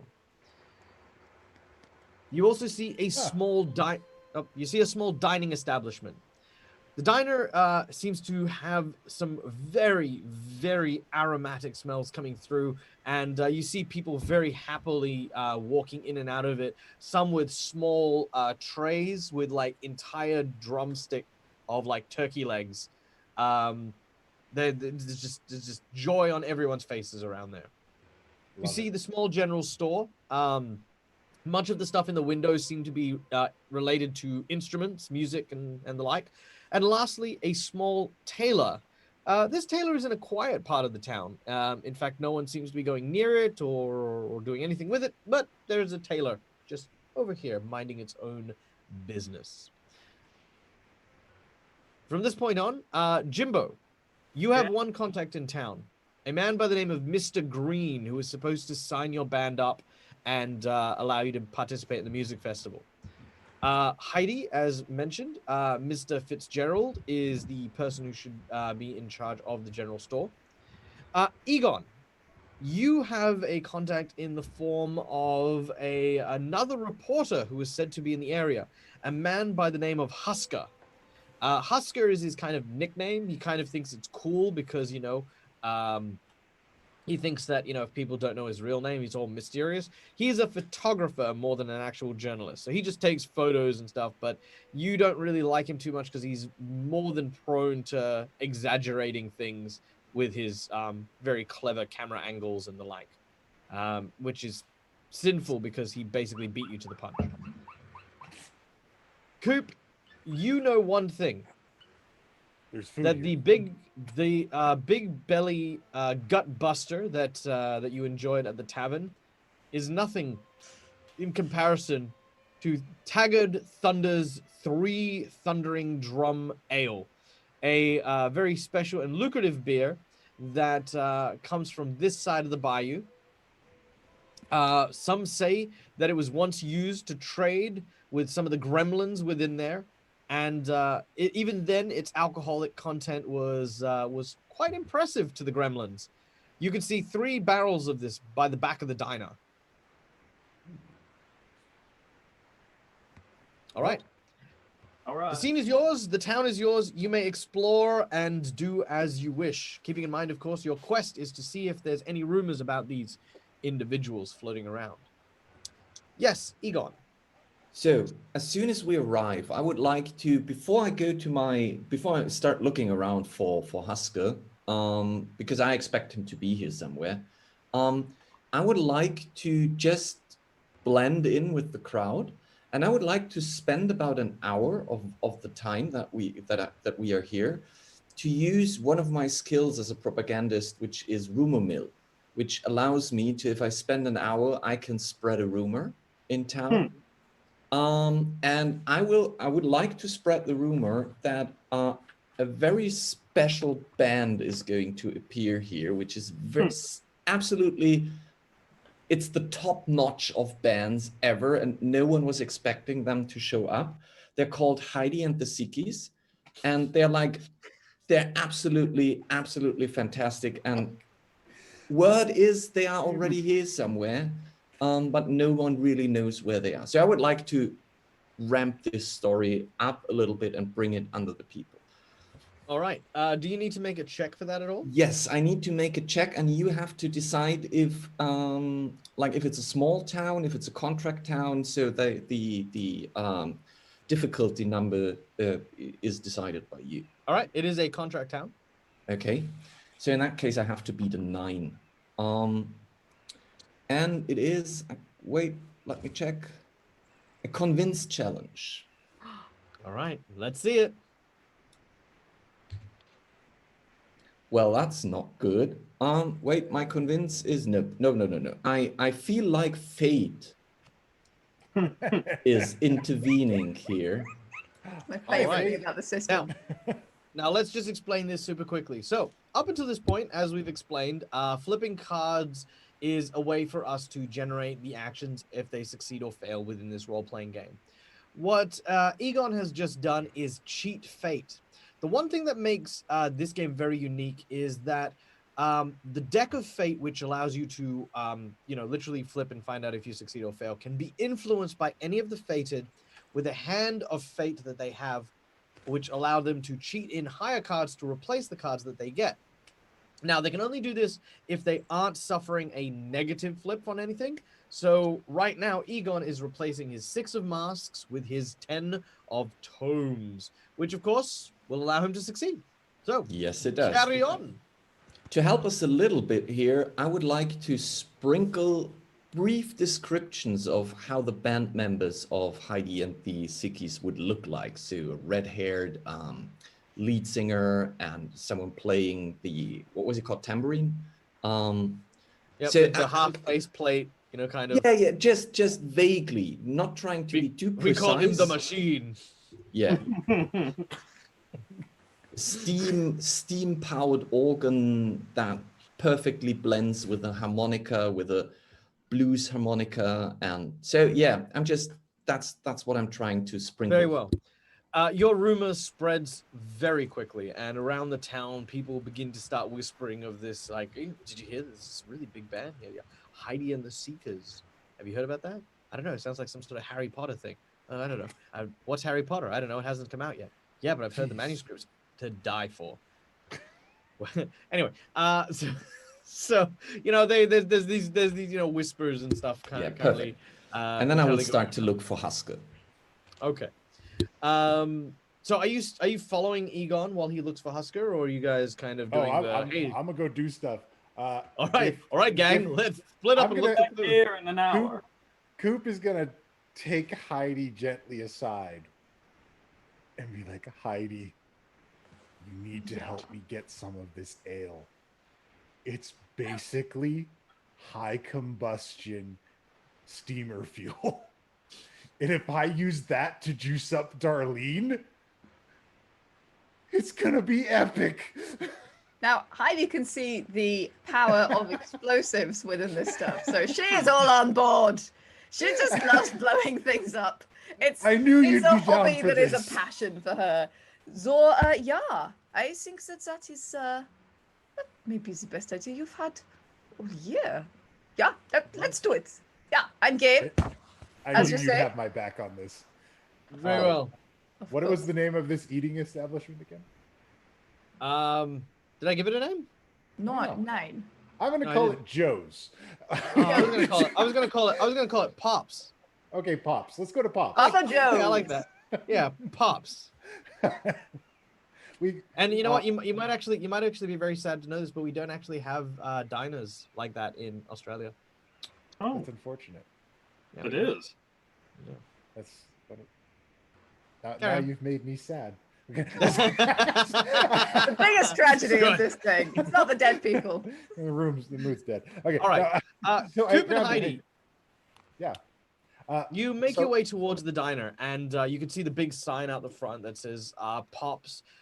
You can see that there was a full hiring sign. Now there's kind of been flipped onto the other side. You can see that people are still, you know, kind of moving and ambling in and out. You probably tell that they were looking to hire someone because it's so busy. Now, are you guys sneaking around the back, or are you guys just sort of like For now, we're walking. I'm planning on walking right into the entrance. I need information first. All right. As you begin to stroll up to the entrance, you can see that inside a number of the diners are kind of enjoying their food, and you hear the sound of like a small bell, ding, number 27, as you know, like this small dish of victuals and food kind of come out. Okay, who's next? Okay, I'm not gonna go up first. There's a couple things I'm looking for. Is this one of those places where there is an eating challenge, and then you get your black and white photo up on the wall if you complete the eating challenge? There is indeed an eating challenge. In fact, they say that the only eating challenge at the moment is you have to beat the reigning champion who is on the wall. You can see that on the wall there is this incredibly hefty-looking kind of Louisiana African American kind of guy who seems to be up on the wall there. All he seems to be doing is holding what looks to be, it almost looks like a cistern that was once filled with chili and is now just empty and he seems to have in one hand like an oar. I was made for this. Okay, Heidi, here's the plan. Yeah. Once I am going to challenge this fellow to an eating contest. Once Genau. everyone is distracted with me, I Yeah. need you to acquire a keg of that rocket fuel ale for Darlene. What do you think?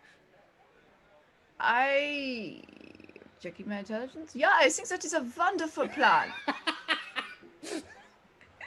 Yeah, Excellent. no, excellent. Jawohl. You will go and you will eat the big chili with the big spoon, and then I will just go around the back and take the little keg. How big are these kegs, God? These kegs are kind of like your typical like mead barrel kind of big. You can roll Yeah, it. you've seen how big I am. How big is it compared to me? You Is it could waist height on a tiny human? you could kneel in it. Oh no. You could roll it. Sure.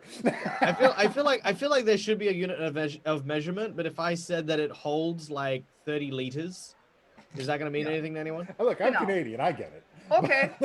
Thank you. It would be 15 2-liter bottles. There you go. But you know what? Yeah, there. Coop doesn't even think that far ahead. He just hands the task to Heidi. It's just like, if we get 2, think of how big it's gonna blow up. You are speaking my language, my friend. All right. Okay, go, all right. go. I slap Coop on the back. All right. So you set about trying to find this this individual and challenge him to your eat off. Jimbo, what are you doing while this is all going on?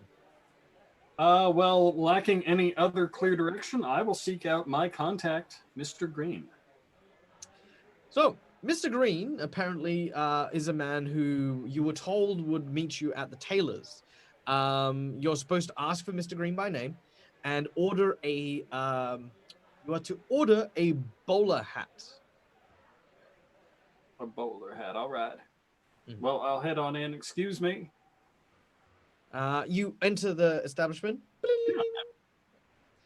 and you can see around you a number of reams of cloth and fabric that are lined up, as well as a series of mirrors on this small little measuring stand that they would use to kind of fit you up for a suit. You can see that there's a number of pre-made suits on the rack along one of the walls, and sitting behind the counter appears to be this this man with a kind of a thin mustache on both ends, several of his teeth missing. He wears kind of thick spectacles and has a bowler hat. As he Right. sees you, he says, "Good afternoon, sir. Why, How hello can I be there. of help?" Well, see, I'm after a particular piece of clothing, one that I can tell you have at least one of. I'm interested in a bowler hat. "Well, I'm afraid we're a tailor, not a hattery, sir. I don't sell bowler hats." He looks at you. Yes, but what if I wanted to talk to a bowler hat? "Well, then, maybe I might be able to help you, son." Excellent. I feel I could have a long and productive conversation with a variety of clothing, but I think a bowler hat would be most appropriate. "And what color bowler hat, pray, would you want to speak with in a tailor?" Well, I think a bowler hat could come in a lot of colors. Heliotrope, I think, would be very attractive, but in this case, I'll go with a standard green. He sort of stands up behind the desk and he says, "I'm Mr. Green, and I presume that you are part of some sort of band that wants to perform tonight?" Yes, yes, it is exactly the same band that I originally was going to come here with. "Well, I don't know who they were, but if you tell me what band you're signing up with now, I'll add you to the call sheet." It's Heidi and the Zekas. Heidi and the Zekies? Zekis? Zekers? Heidi and the Zeker? something that sounds like that, whatever you want to put. Heidi and the, all right. Very well.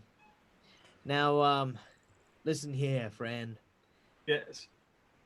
Now, just be aware that when the festivities kick off at sunset,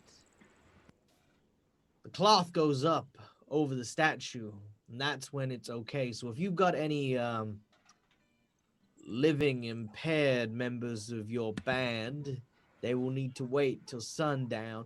If you have any members of you that, you know, might draw some attention, I'd be best to tell you that there are a couple of guild witch hunters floating around nearby, and they don't rightly like people who, you know, use magic in front of them. So again, wait till the statue's covered up.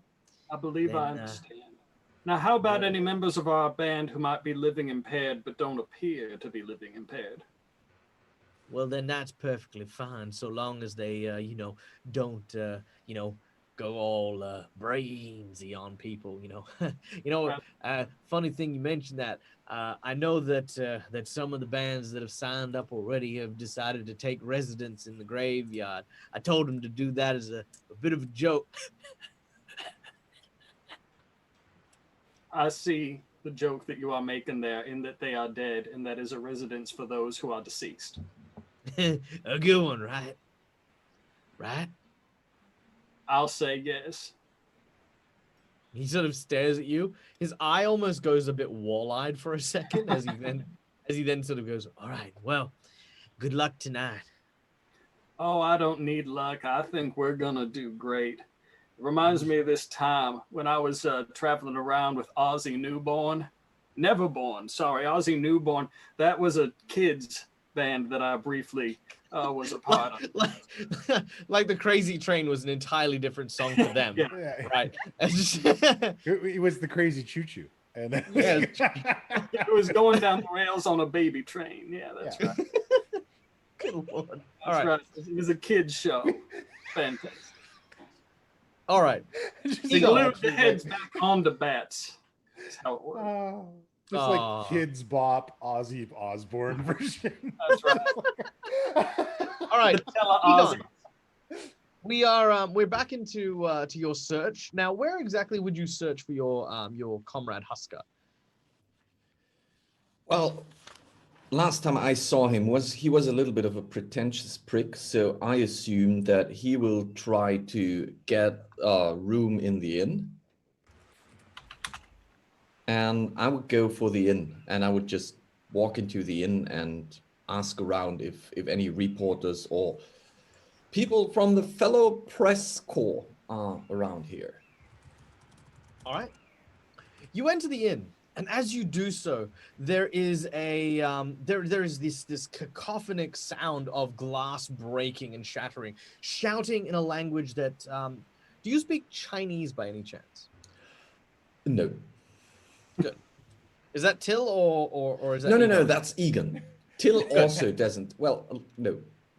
Good. Okay, excellent. Because I don't speak Chinese either, so I'm not going to try and pretend to. I'm just going to say they are saying something in Chinese, very, very loud, very, very angrily. As you can see behind you, you can see in front of you, there is basically this commotion coming from the inn. Two individuals of Chinese descent seem to be at each other's throats, yelling at each other. Two men kind of grab each other by the scruff of their vest, and they kind of seem to be kind of tussling with each other back and forth. There is a crowd that's sort of gathered around, but given them wide enough berth. And you can see sitting at a booth nearby where they're having this fight are three, a very attractive man, a incredibly attractive woman, and a woman who is kind of got pigtails. She's kind of cute. She looks a little bit out of place. You know, everyone else is kind of dressed in that kind of, can we please put up on the screen? You can see that they're kind of wearing very traditional Chinese garbs, whereas this woman seems to be wearing like very black, almost gothic kind of clothes as well. So these guys seem to be yelling at each other, just back and forth. There's this very, very fierce verbal assault happening. All right. So, and you said the attractive crowd is also Chinese? Or they're just so at the booth there is a attractive woman who you can see is sitting in the middle, an attractive man, and then you also see this woman, also attractive, but you know, like kind of a little bit out of place compared to the garb of everyone else. Yeah. And do they look Asian to me as well, or do they look just like probably regular Malifaux crowd? Either Asian or some sort of mix. Like could be Okay. Asian Americans, Okay. could be Gotcha. Asian Australians. Do I see an innkeeper? Looking around, you do notice an innkeeper. Indeed, he seems to be this thin, weedy-looking individual, bald head and kind of this handlebar mustache. He seems to be trying to kind of keep his head down. It's kind of the festival, as it were, and he kind of, what's he really going to tell them? As far as he knows, they don't speak English, so. Yeah. Okay. So first of all, I would like to go to the innkeeper, and I would like to say, excuse me, good sir. Where's the press room? Where can the journalists settle in here? What? Sorry, what? The press, the journalists. Where can we Oh no, go my to? shirts are fine. My wife does my laundry. It's okay. All right. Well, you know what? Thank you. You're welcome. Did you need a room? No. Well, yes, maybe. We Later. don't have rooms. We're all full. Okay, I should go and check at the tavern, you say. Well, great. Okay. You're good. Thank you very much. He's no help at all. Because that was a waste of time to get here, on my way out, I would go next to the booth where the ones you have described are sitting. And I would like to, are they having a conversation? The two attractive women are having a conversation. The attractive man sitting at the booth sort of seems to just look and watch these two, almost like frustrated, like, oh my god, I can't believe this. Like, are you kidding me? He every now and then he sort of throws something out there to almost try and defuse the situation, but it doesn't seem to be happening. These guys look like they're about to get into a punch-up. Okay. So I would like to use the opportunity that there's a mess and people are cheering and watching, and I feel like no one is going to pay attention to me if I am especially unassuming, which is a skill I have, which means that I could have advantage on a duel being noticed or not being noticed if I try to sneak up to that booth and listen into the conversation they're having. Cool. Yeah. No, easy done. Absolutely easy. So, you sneak up on the conversation. Now, while most of them seem to be speaking Chinese, the woman who's dressed differently seems to speak in fluent English. Her words almost pour out of her mouth like honey as she seems to be talking to the other woman. Make a notice flip as you listen in. Yes, sir. Oh, sorry, that's a single card. That's fine. Oh, Jesus Christ. It's really loud in here. I don't want to cheat that one. So, Okay. Nope. Super loud. So you can't quite hear what she's saying, but all of a sudden you watch as the attractive Asian woman sort of looks towards you, Egon. She then sort of points and whispers, not at you, but behind you. Where the other attractive Asian is, just sort of sitting there. She then sort of saunters up and starts whispering something to him in Chinese. The two guys that were fighting suddenly stop and they look at what's happening. They get enraged. They both immediately stop. They unhand each other and they point at this other guy who looks completely confused, like, no. Like he's just sort of like, wait, no, this isn't, no. And yeah, then now they're sort of dragging this guy into this kind of three-way kind of yelling match. Meanwhile, across town, Heidi, you've made your way very sneakily towards the back of the diner. This You is can how flip she's a- sneaking. This is it. You- This is what she's you can got. flip- Yeah. You can flip a stealth check if you wish to. I don't wish to, must I? Yes. Yes. Okay. So that, if you wish to, that was being nice, right? Formalities. But I am the stealthiest. You are the stealthiest. You begin to sneak, crawling, and no one really notices because they hear that someone apparently is going to be challenging the Great Gut, or as his name is Gut. So his apparent name is Gut Neil. Yeah, that's kind of what people Neil say. with a KN or Neil with an NEIL? Neil. Okay. That is a good band name. That is a Gut good band Neil. name. Good damn it. All right. As you make your way around the back, however, you see that there are a couple of figures who seem to be kind of arguing with each other. Interesting. Well, I reckon that he's going to be right mad at you. Well, don't you tell me that he's going to be right mad at me. He wasn't mad at me. It was your fault. You're the one what done smacked him over the head. No, I didn't smack him over the head. You're the one who turned around and said, "Oh, look, that one there. I reckon he's got a bit of cash on him. Man, the boss is going to be really angry at you." Well, no, don't you tell me the boss is going to be angry at me. He's going to be angry at you is what's going to happen right here, right now. You see two green-skinned individuals who seem to be kind of in a bit of a pickle. And between them, you actually see a dead chef lying there with with literally like this frying pan bent into shape over his face. Oh, interesting. I'm very curious about the culture of Gremlins. So, Do we have an image of the Gremlins, please?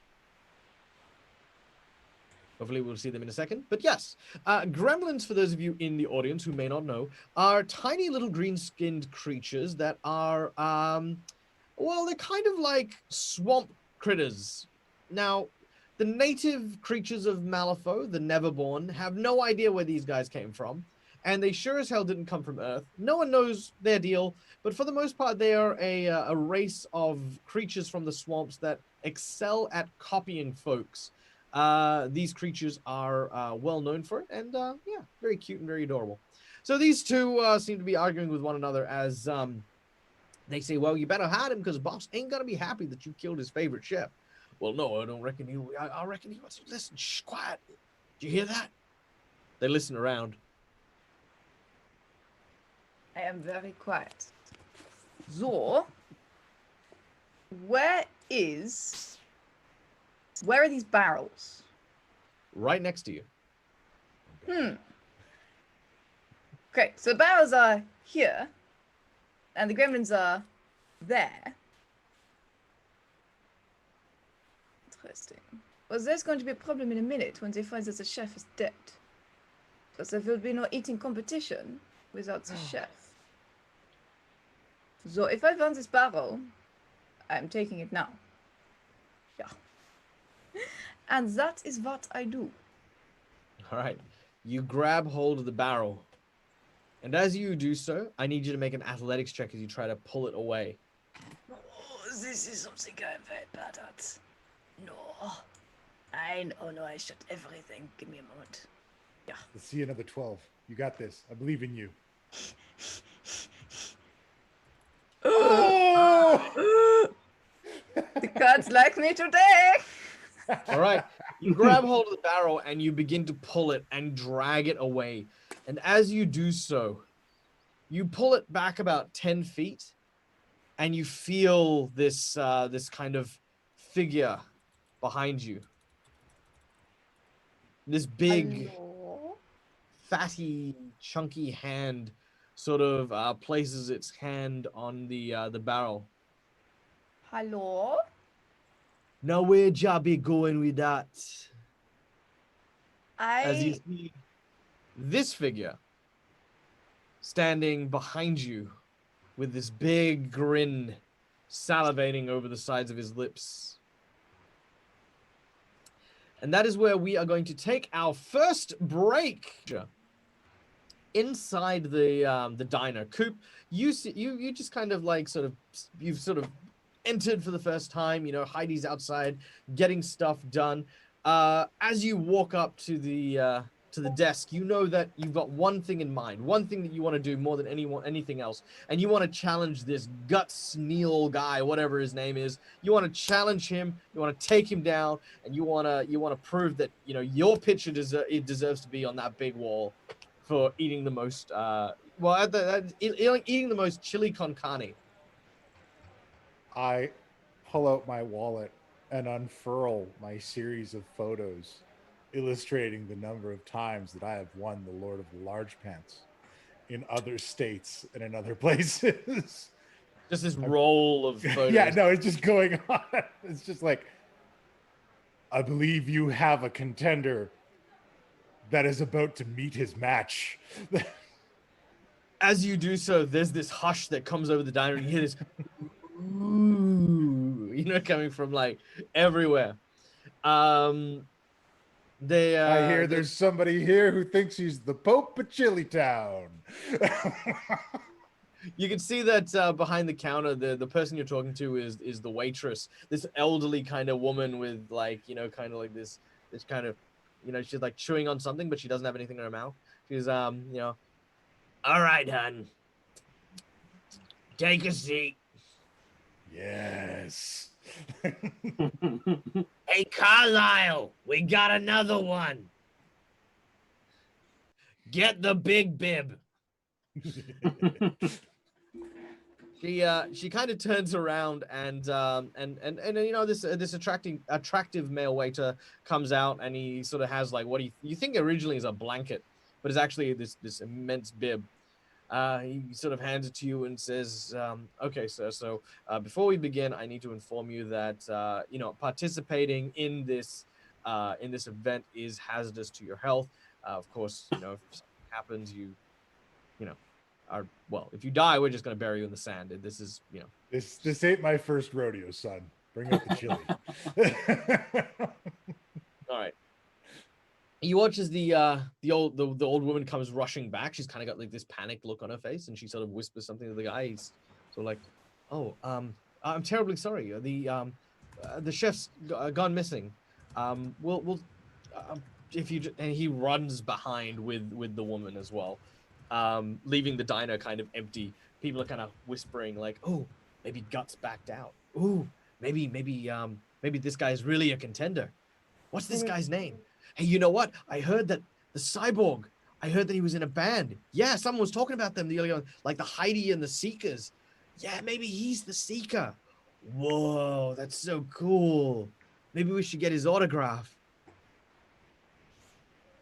I'm just sitting there. He's so hungry.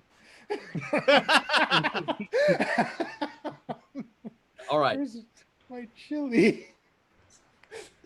Okay, leaving the tailors, Jimbo, you can see that you're of course not too far away from the diner, because the diner's kind of at the edge of town. So is the tailor. You can make me a notice check as you scan the area to kind of just kind of see what's up. I think you're more confident than I am in saying I can make the notice check. You must actually make it. It's an F. Ooh, actually, I think that's a 12. Like a boss. Look at that. Yeah. All right. They're lucky So- they- Oh, this is solid deck so far. I like this. All right. it means You it's about see to get the- less good. Yeah, all You the can bad see cards the at the bottom. large- Yeah, that's going to bite us in the ass. It's going to guy. be primed when we hit combat. Oh yeah, absolutely. That's it. The deck is going to be empty of high cards by the time you get to the combat. So you see the heavy set guy, and he seems to be kind of standing over Heidi, not too far away from where you can actually see them. They're in the back alleyway, so they're kind of out of sight from the diner, but clear sight from where you are. Excuse me, sir. I Do think do you kinda best walk over? unhand that lady.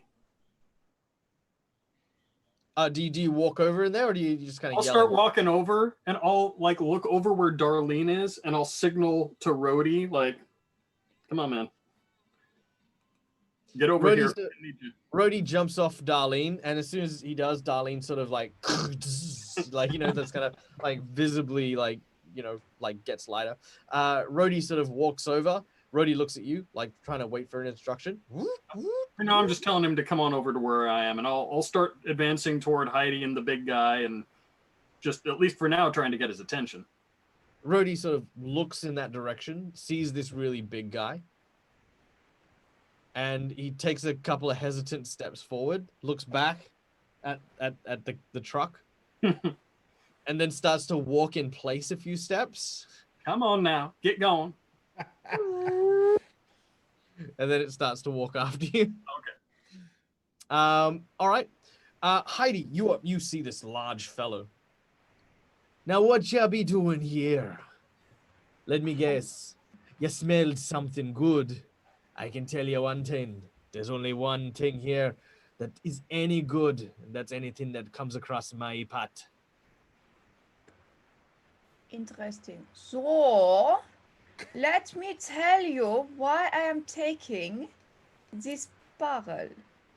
It is because Mr. Fitzgerald asked me to take this barrel, and he asked me to take it to his shop, and thus I am taking the barrel to the shop, which is where he has asked me to take it to. Ja, genau. Yeah, precis. I'm going to roll deceive, and by roll I mean flip, and by flip I mean frack, I hope so. All right, make your deception check. That is a 10. There's a 10. There's a 10. I made a 10. All right, a 10 versus this dude's scrutiny. Oh, my. He seems very scrutinous. How could it possibly Which be? is not enough. You need an 11 to beat him. Ach, scheiße. Und ich habe eine 8, ja. Ein 8. All right. He looks at you, and he looks at the barrel. And he Oh, yeah, Fitzgerald. well, why didn't you say so? But before you go, how about a little taste? Was? He reaches past you and grabs the barrel. Heidi was like, someone's gonna get slapped. Cracks it open. Someone's dying today. Cracks it open. And he whispers in your ear, go on. This is some of the best stuff that I've ever tasted. And I've tasted quite a few things. He looks at you in the eye, and you feel something deep within you. Like you feel hungrier or thirstier than you've ever felt before. And this looks like some of the most refreshing beverage you would ever drink. Well, what harm can it do, I suppose? Okay, yeah, I will try it, yeah. All right. Hey, quit dunking that lady in that barrel.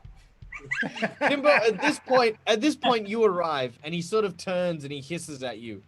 Well, not him, but in fact, a giant python that seems to be wrapped around him now reveals itself as it moves over. Its iridescent scales kind of flare up in the sun as it... Oh, you don't scare me none. Do you know how many snakes we've had to handle for different shows backstage? Well, I've been bitten by rattlers. I've been attacked by boa constrictors. And he dies of boredom. Jimbo's superpower. He says, it sounds like you picked up a lot of different flavors from around the world. Well, Man, I didn't. Well, taste.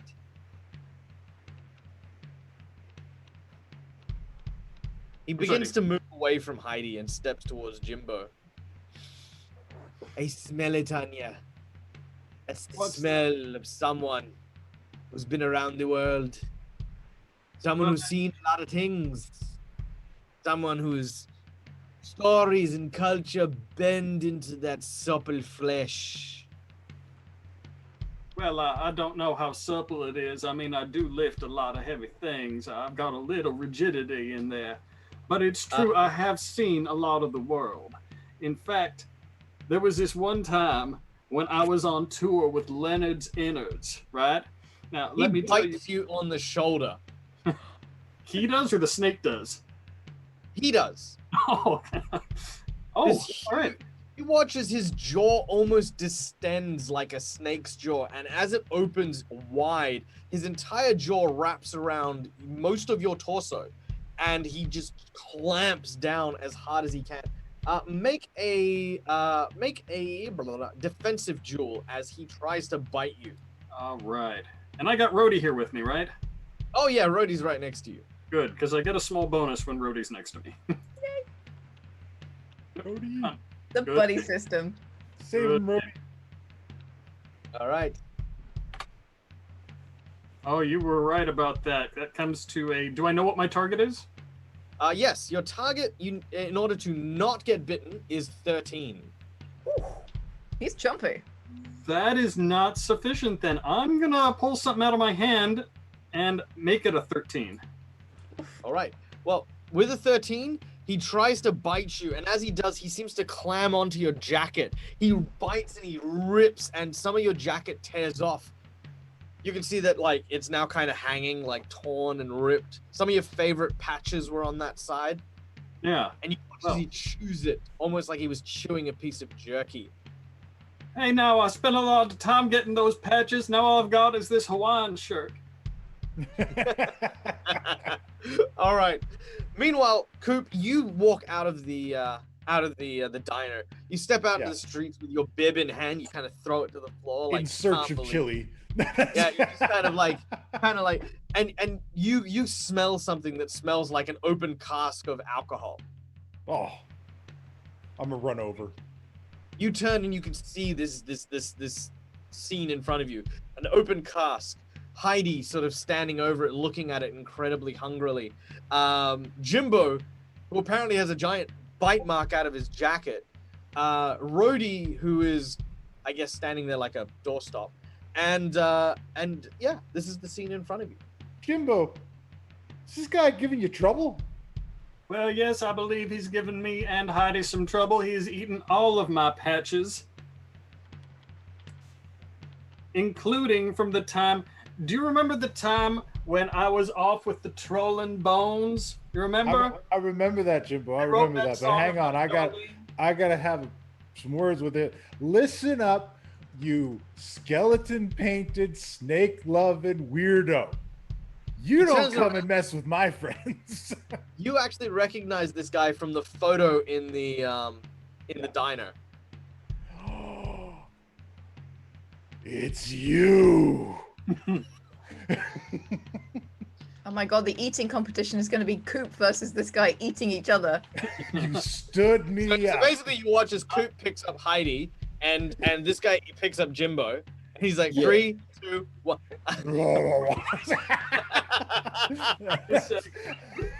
Hang on, I did Now not. that is a penny dreadful. So Coop's gonna get right up in this dude's face, and he's Yeah. like, "You stood me up, you're messing with my friends, and I didn't get any chili.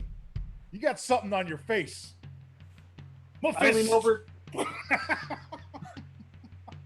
do I you lean do? over to Rhodey and say, I'm gonna "My punch him. Coop." All right, go and you punch him. All right, we're gonna go into initiative, but before we do that, we now travel to the inn where the fight has gotten out of hand. Egon, you are standing right behind this guy who is about to get decked by 2 dudes. What's your reaction to this? Well, I will. First of all, I will back off a little bit, and since I'm still standing next to the booth where the beautiful ladies are, I will turn around to them and I will say, "Well, the situation is getting a little hot in here, a little bit, well, heated. There's a lot of tension in here. I think this is not the perfect situation for such beautiful ladies. Would you mind if I accompany you outside? We could go to the diner and have something to eat there. You shouldn't be looking at all the people fighting here." Right. I need you to make me a stealth check. Now, traditionally, you wouldn't quote unquote need the stealth check thing, but just because we're going to be looking at this in this particular way, Yes, you get a positive flip on this just to see if they notice you while you're talking to them. Well, that's not getting better. My stealth check. Oh, jeez. Yeah, no. Positive flip means there was a 5 before. And stealth is based on, what did you say? Is it cunning? Grace? What is Cunning. it? Cunning. Well, then at least it's a 6. All I got a bad feeling about this deck, guys. Yeah. Okay. I think we've had our grace period. All right, you How can, do we you can shuffle? cheat if you want to. Pardon me? You can cheat if you want to. Yeah, no, there's one good card left, and I'm not going to use it right now.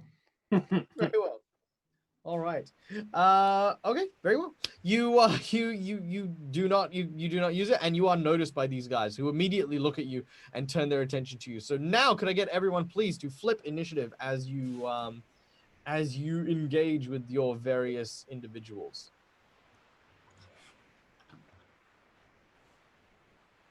All right. Then tell me what you get for your initiative scores. Oof. Well, I got a 5. I got a 14. 5, 14. 6. All right. Yep. That is me with a 1 here, which means I have an initiative of 5. Hey. Oh, there you go. Okay. Which leaves the large heavy set dude at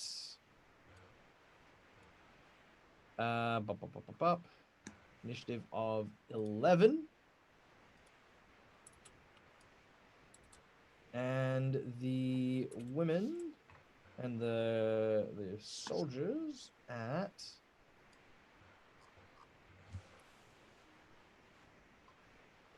here we go. They are at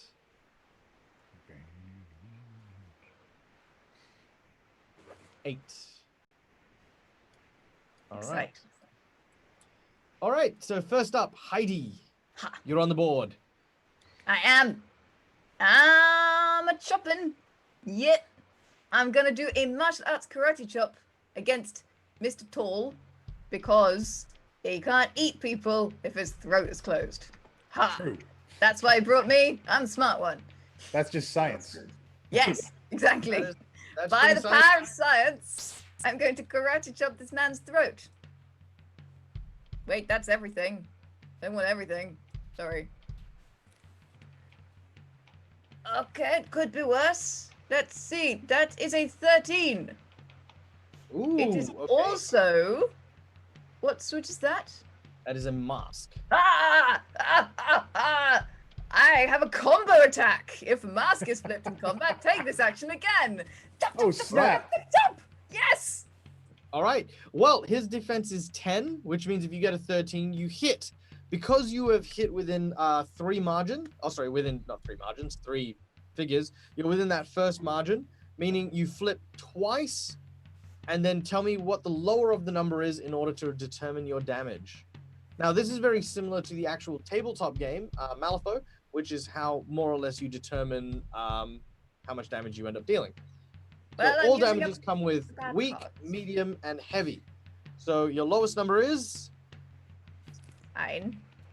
So that is a weak damage. So how much damage do you deal? Well, I'm wearing a knuckle duster. Ooh, So- very nice. Yes. Yes. It says POW on it. So one of your finest damages. One of my Ow. finest damages. All right, 1 Second point of hit damage. again. Punch him. Yep, and you can hit him again because you got your trigger. For your Oh, yeah. combo. Oh, snap. Wait, no. What am I doing? Okay, I didn't get the trigger the second time. I got overexcited and tried to draw more cards. Okay, that is again a 13 to hit. 13 will hit again. Negative flip as you succeed in your combo. Yeah, okay, I'm getting rid of all the bad cards. I'm so helpful. Now, a black joker in this game is effectively a critical fumble of some kind. As you've stepped forward and you've started comboing, you realize that as you're hitting the flabby rolls of this rather large person, he's just ignoring you as he I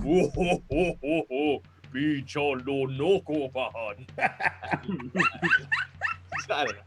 Just, It's yeah, like you a do not. lava lamp. Yes, very relaxing. He turns to you and it looks like he's about to try and reach down to get you, to sink his teeth into you. But as he does so, you can hear something in the wind, something carrying.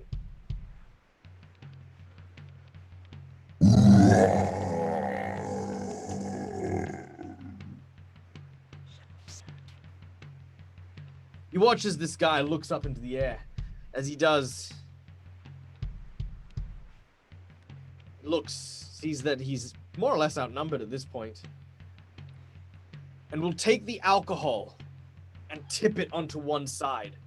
As it does so, it pours out over the ground, and as it does, I need everyone except for Egon to make me a carouse challenge, as the fumes of this alcohol suddenly evaporate in the heat of the sun, and just this cloud of intoxicating mist rises from the scorched earth. Not my boom boom fuel. What was that again? Carouse. If you don't have ranks in carouse, that would be a. Oh, I got it. Oh, you've got carouse. Okay. What are we looking for? All right, you are looking for a 9. Okay. What is carouse based on, sorry? Yes. Carouse is based on resilience, I believe. I'm pissed as a fart. So I've got a 4 and a 2 in carouse. Do I add those together and that's 6 plus my card or what? No. If whatever your AV is, that's your. Oh, okay. So it's that's 4.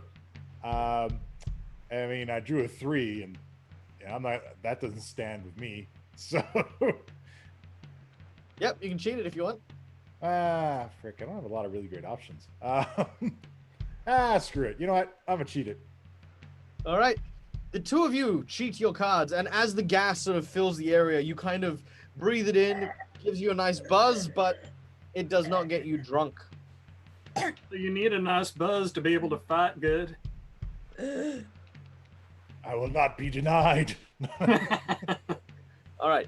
Meanwhile, back in the inn, two individuals immediately try to gang up on poor Egon. They pretty much grab beer bottles and you know, sort of like just anything nearby. Like, see one of them kind of grab this kind of like little flagpole that's got like the guild mark on it, and they're gonna take a swing at you. Now, because they're grabbing their weapons as one action, and there's two of them that are aggressive at this point. You need 2 defensive duels. All right. If you'd be so kind.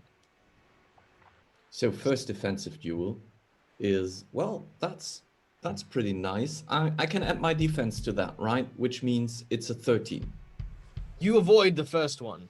As he gets the bottle and tries to smash it on your head, you duck to the side and it smashes on the table behind you. The Yes. second guy gets the flagpole, tries to skewer you with it.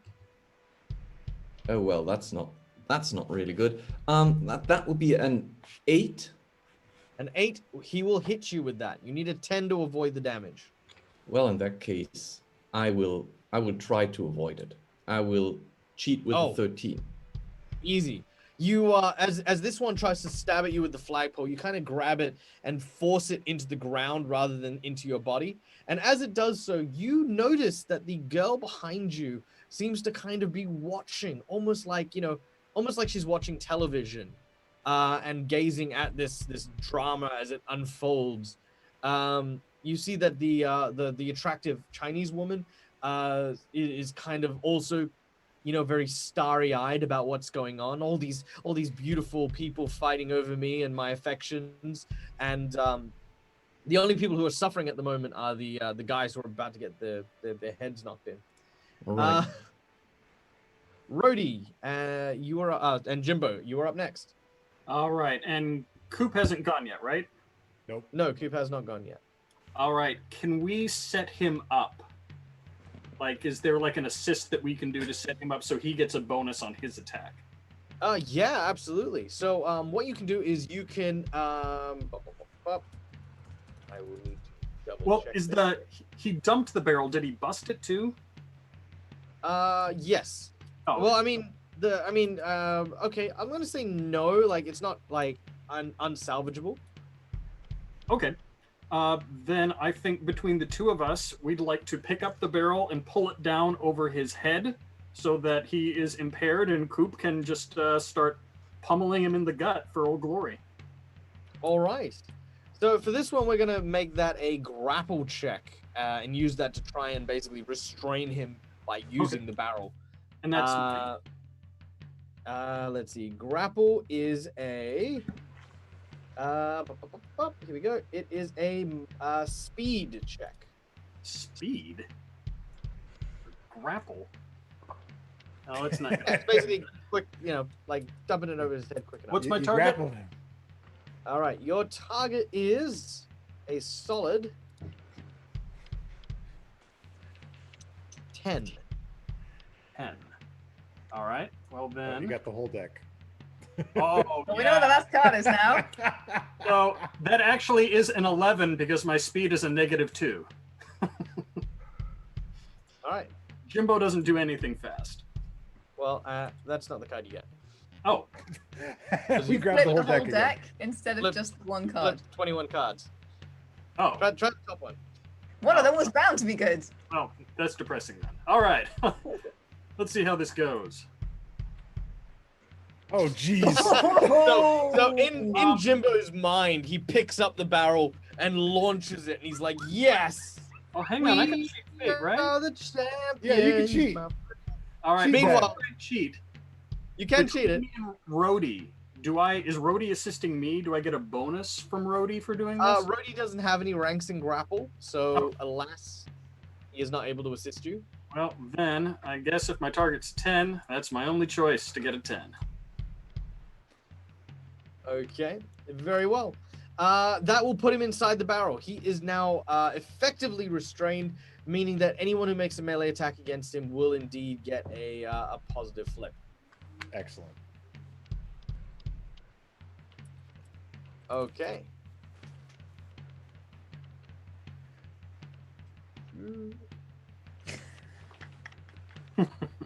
Who now? He's getting closer. Okay, who now? It is now Coop's turn. Yay! All right. So Coop is now a boomer, and he's got this flintlock boomer. If I fire that, say, into a snake man's face in town, do I feel like that's a bad thing to do right now?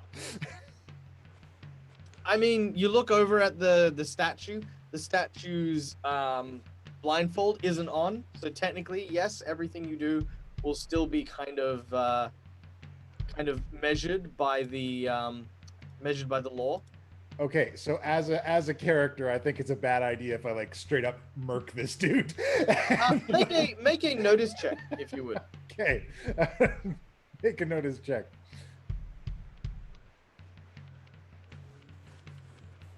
Oh wait, that was the wrong thing I hit. I want to color tint it. There we go. 7, and I have no notice at all. All right. So with a 7, that's still fine. On the tower, on the clock tower, you see this old priest. Okay.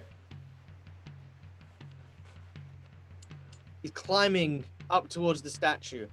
He has this tiny hooked cane, and he's trying to reach out across to put a blindfold on the statue as the sun begins to slowly set behind you. A scintillating array of reds and purple colors have washed over the town as it's almost signaling the time for the festivities to begin. If he doesn't see it, it's not illegal. You didn't try to murk this guy. All right, I'm a murk him. All right. Make I'd your be attack. like, he's got the barrel out. I'd be like, hey, you got something on your face. All right, so just flip. Yep. All right, I'm gonna flip him. Hang on. Come here, flip. Haha! How's that? 8 plus my boomer says +5. That's pretty decent. Is that merkable? Like, What do you get a positive flip for him being restrained? Yes, you get a positive flip. oh, I do. Better. Remarkable. This can only be improved. Don, what do you get? Oh, He did. 18. Okay, with an 18, that will beat him by 8, I believe. And by doing so, you will get a straight flip for damage. Excellent. Oh, Yep. nope, not the whole thing. Cards. There we go. Flipping. All right, that is moderate damage. Now, you can cheat that to a severe if you would like, but right now you have no, moderate I damage. really can't. Not today. All right. So what is the second lot of damage on your shotgun? The second amount of damage on my shotgun is 4. All right. You deal 4 points of damage to this heavy guy as you... and this buckshot hits him in the side. As he sort of rolls and tumbles and staggers over himself, he sort of stands back up. Haha, he ain't pretty no more. He looks at his wounds, then looks at you, and he says, man, I'm hungry. You and me both. Then get in my billet. No, you can't, Scottish. All right, Boy, he had Giant shit. nationality real fast. he did. All right, That Egon. escalated very quickly. Yes. So Egan's not the biggest brawler in town. He feels like he's outnumbered right now. I do have the feeling though that those ladies have a lot more fun in watching me getting beaten up than I was anticipating. I feel like that shouldn't be the case. They're sitting in their booth, right? And they should be sitting at a window, wouldn't they? Yes, that's correct. I will go for the window. I will tip my head and jump out of the window. All right, wait. I want to do this. Make an athletics check. I swear, if you miss, you're gonna bounce off that window like a tennis ball. Yeah. Oh, come Line on. of I know we're on the same team, but Those cards don't like me today. Oh, yeah, they do. Yeah, they do. So athletics, you said? oh, that's great. Is that grace? Athletics is might, Might. Well, that's. but that's Same- solid. Yeah. So you, Yeah, so it's a as 12. you- yeah. So as you smash through the window, the others kind of look at you, and they've kind of got this confusion. The woman looks elated at the fact that you jumped out of a window. Like she's just like, oh my god, like, that was so exciting. I didn't expect him to run away. I've got to know more. And she sort of seems to sort of trail after you, running outside. She seems to grab Just for something. flavor, because I'm still a reporter, could I try to take a picture while I'm jumping out? Sure. Just like some John Woo leaping Yeah, out the window. I'm just imagining like, you know, Max Payne bullet time. Yeah. It's a Steam Age GoPro. Yeah. That's it. And now, because he's doing it midair, he's like, You see your Winds it up. feet at an upward angle. Those All right. pictures are going to be so blurry. Okay. all right. Everyone else, you hear the sounds of Egon jumping out and smashing from the window. You can see him not too far away now in the center of town. You see that many of the musicians have sort of parted and moved away, you know, kind of between the big battle that's happening behind the diner and the big battle that's happening at the inn. A lot of people are kind of confused and like, kind of like, oh my God, what's going on here? At this point, You watch as the blindfold goes over the statue and the bell begins to toll outside of the church. When this happens, The purge begins. No, okay, sorry. Well, when this happens, there's a noise at the tailor, and lights begin to shine out the windows. The ground begins to rumble. Green light shines upwards from behind the cathedral, and you can watch as yellow lights shine from this like small like kind of grotto behind the actual pub itself. You can see that these tattoos on Gluttony and the snake itself start to kind of shine in this in the light, and yeah, you basically see this kind of energy begin to change. Suddenly, you hear music rising up from the tailors. Organ music rising higher and higher. You watch as the roof of the tailors strain and burst. And emerging is this giant spider-like mechanoid. You watch as the large African guy reaches behind the barrel and begins to start banging on this drum. You can hear the sounds nearby of the woman that was chasing Egon, drawing this violin and running a bow across it.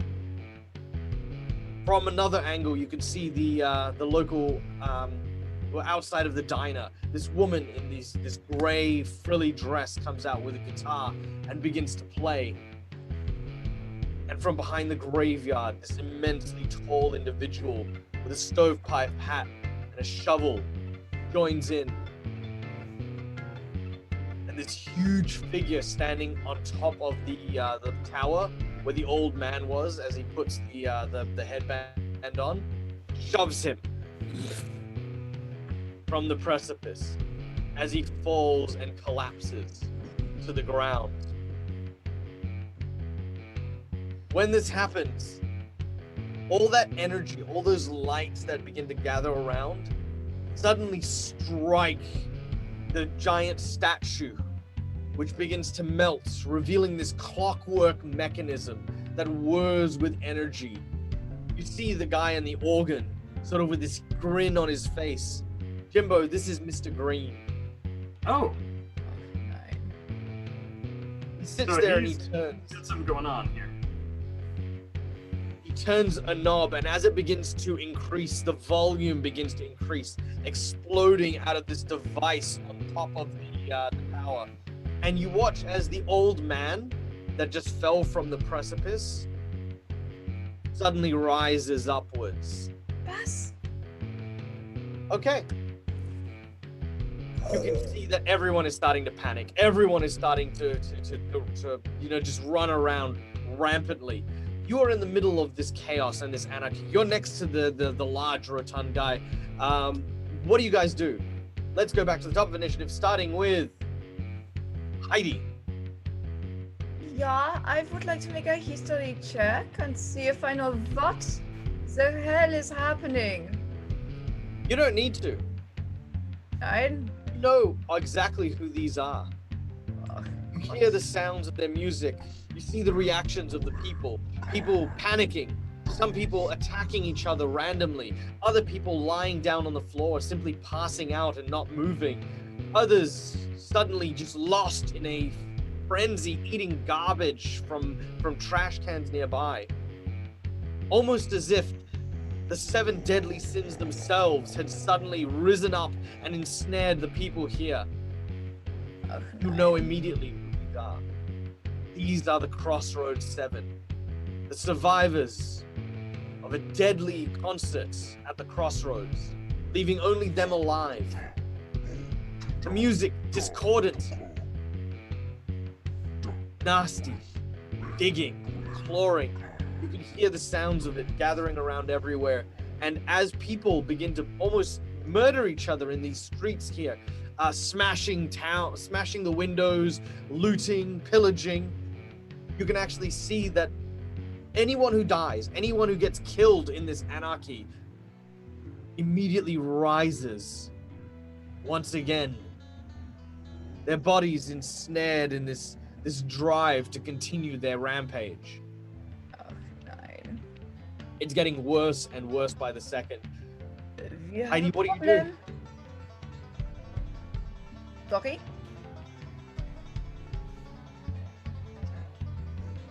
Sorry? I didn't hear that. I was going to say something and then you were going to say something, then we all got terribly British about it. Oh, we did. Right, You go. okay. So, what is music without the beat? I grab my whip, and I'm gonna whip around this tall guy with the drums leg and try and pull him over so he can't knock out beat anymore. That's what I'm trying to do. If the music is the problem, we're gonna stop the music. All right, who are you going to target? This Jamaican guy, he's next to us, right? Yeah. The drummer. Not too shabby. All right, not too shabby at all. You grab your whip and you rack I it. do. All right, and what's your total? My total is 11, 13, and Vips are grace 12. Do I get Okay. him? You do indeed, with a negative flip as you crack your whip. You hit him square in the chest. Let us see this. That's quite negative. That is a 1. Okay, so that is low damage, which is 1. I'm doing 1 damage. All I right. would like to leave my whip there and tie it to Rodi and get it to pull him over. That was my plan. Run, Rhodey, Okay. run. Yeah, Oh absolutely. boy, go! There is oil over there. Go, go! I don't speak Rodi, but Okay. Cook's always hungry, so I assume All right. Rodi is as well. So as your lash hits the large guy, you instruct Rhodey to make quick work and attempt to grab hold of the rope and run with it. Just run. Go, go! Okay. Sehr schnell! All right. As the music picks up, several of these creatures, these zombies, begin to make their way towards you. A crowd of rabble risers move forward with dangerous purpose. They are going to attack each of you individually. Uh-oh. All right. So I need, in order, we will go through. Everyone to be making me a defensive duel, starting with Jimbo, as the first rabble riser makes his way towards you. All right, what's my target? Defense, you need to beat an 11. I do not. All right. Do you want to cheat? No. All right. Well, with what seems to be a makeshift longsword, he slashes at you. Flip for damage. Actually, I'll do that. Whoa. All right. That is 3 points of damage as you are cut by this vicious-looking blade. I don't feel good. Jeez.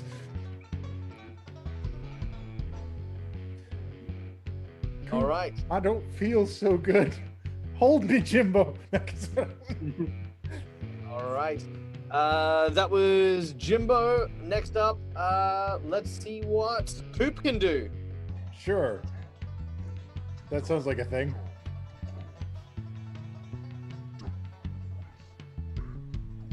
Flippin'. All right. How's that one grab you? You like that? Oh, well, I mean, you tell me what your defense is, because that's not going to make it, dude. Okay, well then. My defense is a number that I will tell you shortly. My defense is might, resilience, gambling. Is it a 10? Look, I mean, it's 2.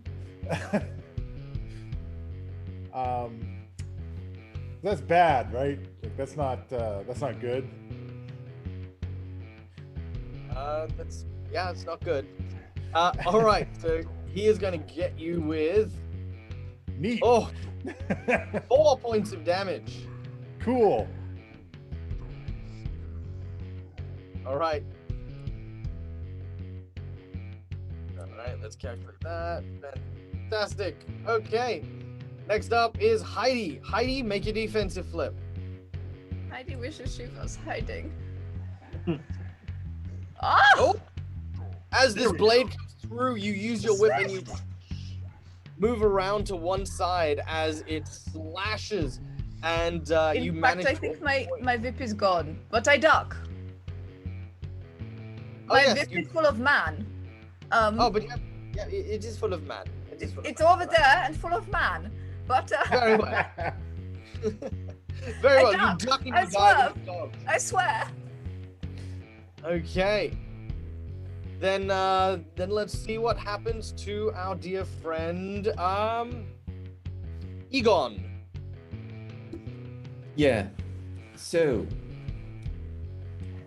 let's see what that is. Oh Jesus. I was expecting something like that. My defense is a 6. I can't cheat. I have nothing that I can cheat with. All right, 6 to an 11. That's a negative flip, so I will flip 2 and take the lowest, which is a 4, which is 2 points of damage. All right. Okay, so you guys are berated by this onslaught of undead. The band continues to play. All of a sudden, one individual steps forward, and it seems to be this man with a banjo in his hand. As he looks to you and he says, I heard that there was a band in town claiming to be some sort of big, hotshot, high and mighty, fancy schmancy, all impressive band. Well, I'm here to tell you, you ain't nothing next to me. And he picks up his banjo and begins to shred it. Just shredding banjos, huh? Yeah, just like literally shredding banjos. There you go. All right. All right. As he does so, okay. Now, he is going to apply a sin token. Now, let's see. Coop. Coop. You feel a swell in your chest. This feeling of absolute pride. You know? Okay. Pretty much just this self-assurance in yourself more than anything else. That's And he looks to normal. challenge you. I aggressively play my tambourine at him. You do so. However, I need you to make me a willpower duel. Our okie dokie. No, I don't need all the cards. I only need the one. With a negative flip. Oh, good. Thank you. You're welcome. That's appreciated. Anytime. Oh, especially because you could have had that. Yeah, right? Oh, thank goodness. Hooray! All right, what'd you get? You got a red joker. All right, so with a red joker, it is basically a critical hit. So basically, as he plays, you feel something inside you like about to explode, but instead it kind of stifles. However, several of the other individuals nearby, they just die on the spot. It's almost as if they were trying as well to keep up. They try to join in with this duel, and they just like heart attacks, and more of these zombies start to rise up. It's at this point you realize that while these guys are playing, there are a lot of them. They are definitely going to keep killing these civilians. They're definitely going to keep rising, and pretty soon this whole town is going to be destroyed, if it's not already. The buildings themselves are starting to be torn down. You can see that the zombies now fill the streets almost more than the people, and you are battling and struggling against the ever-growing tides. Jimbo, it's your turn. All right. So, them hearing the music I think maybe is what's making the bad things happen. Yep. So if I I believe can that. stop them from hearing the music, maybe I can save them. Yeah, maybe. Okay. We'll give it a shot. All right, here's what I'm going to do. I am going to... is there a place like I can move to with Rhodey that's not next to a bunch of zombies or Gluttony or anyone else? Like at least give myself a little bit of room? Make a notice check to kind of see if you can find a clear spot. All right, let's see what we got.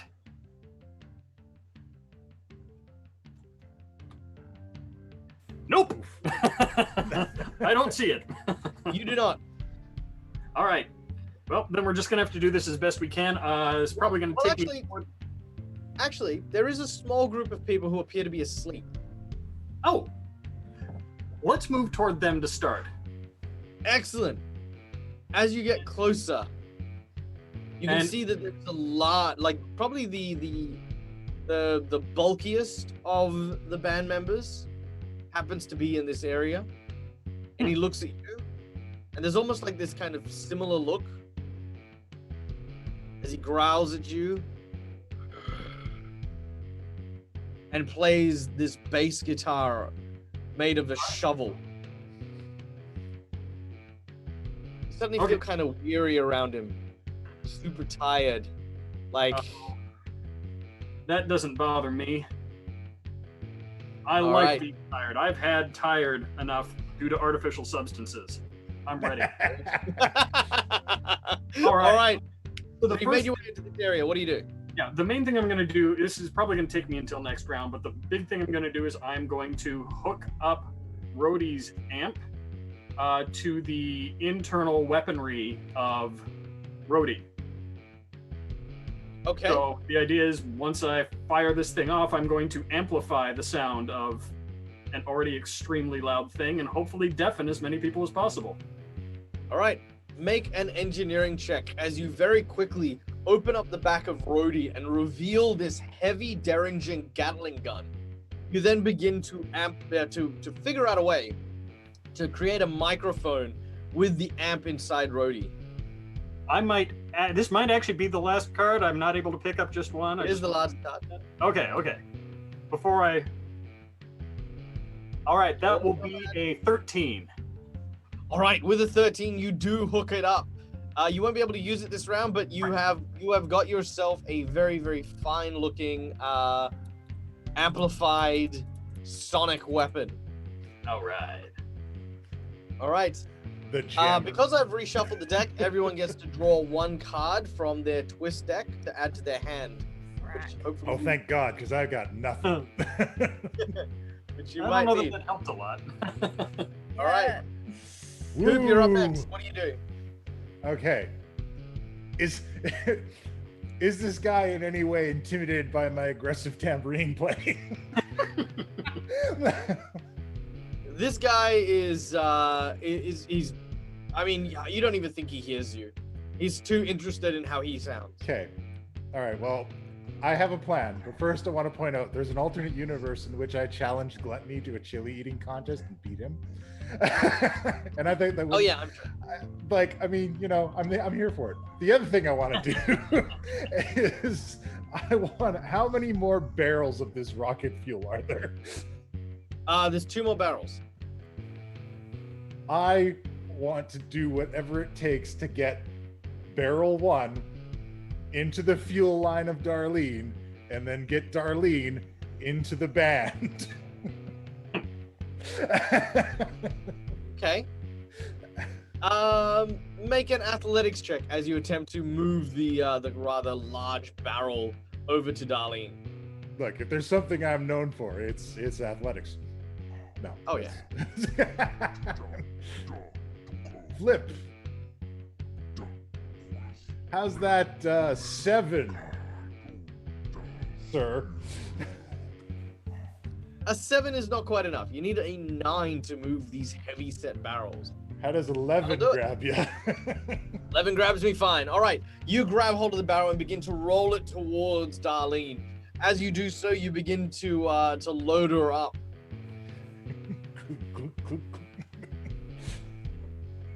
All right. Egon, this is a perfect photo opportunity. Look, all the things are happening right now. Yeah, I'm going to win the Pulitzer Prize for this. So I assume that I will spend most of my turn just taking pictures. Yeah. I would, since I just jumped out of the window and all of this came down. So while I'm taking pictures, I will move towards my group. I assume I can see them somewhere. Oh yeah. Yeah. Yeah, so I will be not, yeah, I would be more like, click, click. Yep. You absolutely do, sir. 100%. Yeah. I would use the opportunity though and shout to my people, like, I'm not sure we got tasked for beating those or defeating them, but just reporting them. Like, I feel maybe we found them and now we should get word back to what was his name? Von Schill. Well, then getting Darlene, but I want to hit one on the way out. All right. Well, you know, you could always swing past and pick up Jimbo like mid-ride. Yeah, right. He's the furthest away. He's over by the church. All right. Very well, Egon. You make your way down in that direction. Back to the top of the round, Heidi. Yeah. So, I have a big barrel that will go boom. Yeah. So, I want to know what is downhill from where I am. Nothing. You're on a flat. 9. Okay. In that case, But I there's am going- lots of alcohol on the floor around you. ja, I weißt, that is why I do not want to blow it up here. I want to you blow also it up have- over but you there. But you also have an empty barrel that serves as a pretty decent and rudimentary barricade. Yeah, but there's also alcohol on the inside, huh? No, it's all outside now. It's It's empty. not soaked into the barrel. The wood is not laced with the alcohol that will kill me when it burns. Yeah. The wax No, barrel. no. I want to watch it from here, not from inside. Oh, Okay. Coop. Yeah. I Yeah. have an idea. Hit me. What if we put the barrel on the back and then blow it up as we leave? I love it. Yeah! I love you, Coop. Help me. Okay, so I'm gonna try and knock this thing over and roll it towards Darlene. And I realize that I need to flip some big old cards for that. all right, athletics check. You need to get a 9. Let's see what happens. That is a 7. Und dann habe keine Athletik. I'm running up German. I'm switching into Dutch. Sorry. It's late. It's late. Dutch is gonna have to do. I don't know what's happening. What is athletics? It's might. Yeah, I can't get this thing over. 9. No, you struggle and you pull, and then Yeah. Rhodey comes over. Oh, I was going to Rhodey's- say quick interjection. When I moved Oh away, wait, no, Rhodey's sorry. No, Rhodey's with Jimbo. Never mind. He doesn't. however, and I don't know if this will help or hurt, I forgot that when Rhodey moved, he still had that whip in hand. Did Yeah. he happen to roll his face over when he walked away with me? He's just Well, kind I of mean, roughly attached to him. given the nature of it and the fact that it's not a grappling hook, I imagine that Rhodey more casually walked away and then the thing unfurled. So Rhodey's got a whip. Oh. It is barbed. Is it barbed? Yeah. All right, you know what? It can do a bit of extra damage. Why have a whip when you can have a barbed whip? That's There you go. that's my question. Fair Go enough. for the Fair enough. option. Okay, so he pulls it and it kind of rakes across his body. Does a Oh, little bit of damage. It's not nice. I was hoping Does to fine. knock him over for you. I did what I could. All right. So Take damage. yes, that is what you do. You attempt to move the barrel and do not do so. All right. At this point, Who's next on my list? All right. Oh, okay. So this is the tricky bit. I need that. All right. So the large spider robot turns and looks over at Jimbo. Two giant Gatling guns point in his direction. You see Mr. Green. Ah. It's too late, I'm afraid. You're gonna have to go down with everyone else. They all laughed at me, they said. Couldn't be done, it said. But you know what? This is my stage, and my machine has killed you all. And as long as it continues to function at the top of that tower, this whole town is going to be turned to dust. And then we're gonna make it easy. Head out into the desert, and no one's gonna know any of the wiser. They're gonna think that the Crossroads 7 disappeared here. My plan is brilliant. Brilliant, it's genius. And there's going to be no witnesses. None at all. Least of all you. Hide and seekers. He's monologuing. You know, Cannibal is monologuing. that speech reminds me of this time when I was on tour with the Eagles. All right. They were playing their song "Make It Greasy," and now I was backstage at the time and while he's doing whatever he's doing, I will continue with my. Well, what he does, you, by the way, are suddenly filled with envy. He does have two Gatling guns on a large construct. Giant spider. But more specifically, you've always been a roadie to bands. You've never been in a band. You've seen people live through celebrity moments, to be interviewed by people, worshipped by fans. People you think, I could do better than them. I could be better than them. I'm stronger than them. I used to play an instrument. I could do what they do. What's stopping me? Why should I stop? And then he opens opens fire at you. Make a defensive duel. All right, bleeding. All right, now death. Defensive duel, if you'd be so kind. What is my target? Target is a 14 to avoid getting perforated. I avoid getting perforated with a 17. You duck behind Rhodey, and you hear this as these bullets basically deflect off him as he functions as cover. I built him very well. All right, that was their turn. Next up is the zombies.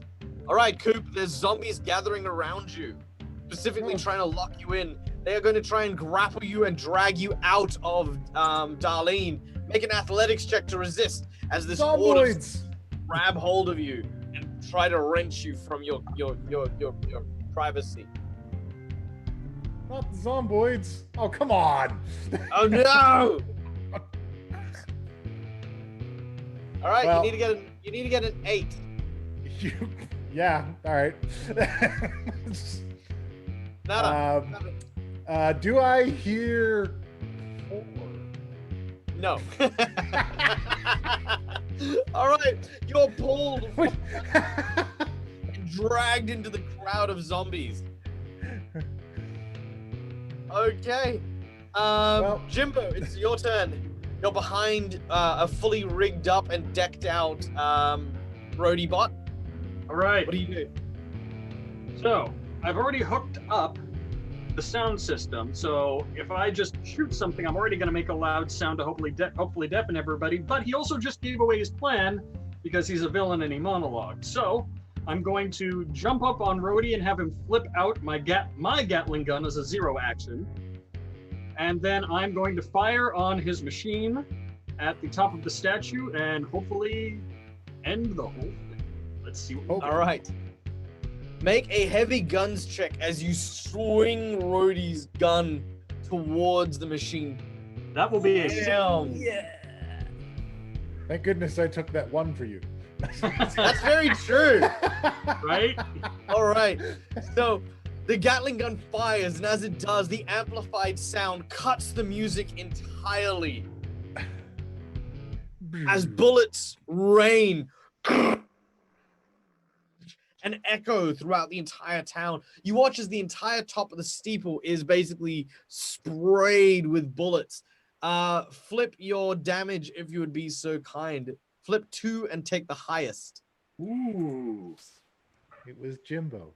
Jimbo was the greatest of us all along. All right. I'm Low gonna damage. at this point because we You need can as cheat much it if damage you as possible. Oof. So I will cheat that with a jack. Oh yeah. All right. So how much damage do you deal? 5. Yeah, with 5 damage, the machine explodes. You watch as Envy turns to you and says, "No!" This huge cascade of light fires up into the sky and rings. The entire area is illuminated, and for the first time since sunset, you can see the sign of carnage everywhere. People are dead all over the streets, and the 7 individuals look up at the sky. The large shirtless man seems to just sort of clench his fist. He seems to be swearing under his breath. The big fat dude also looks up and sort of has this grin, white sort of this drool from his mouth. They all begin to part, moving away in different directions. Envy sort of turns and says, "No, not yet, not yet. We're not done. We're not done yet." And you watch as you hear this. Doom, doom, doom, doom, doom, doom, doom, doom, doom. And you watch as, "I'm not done. I'm not.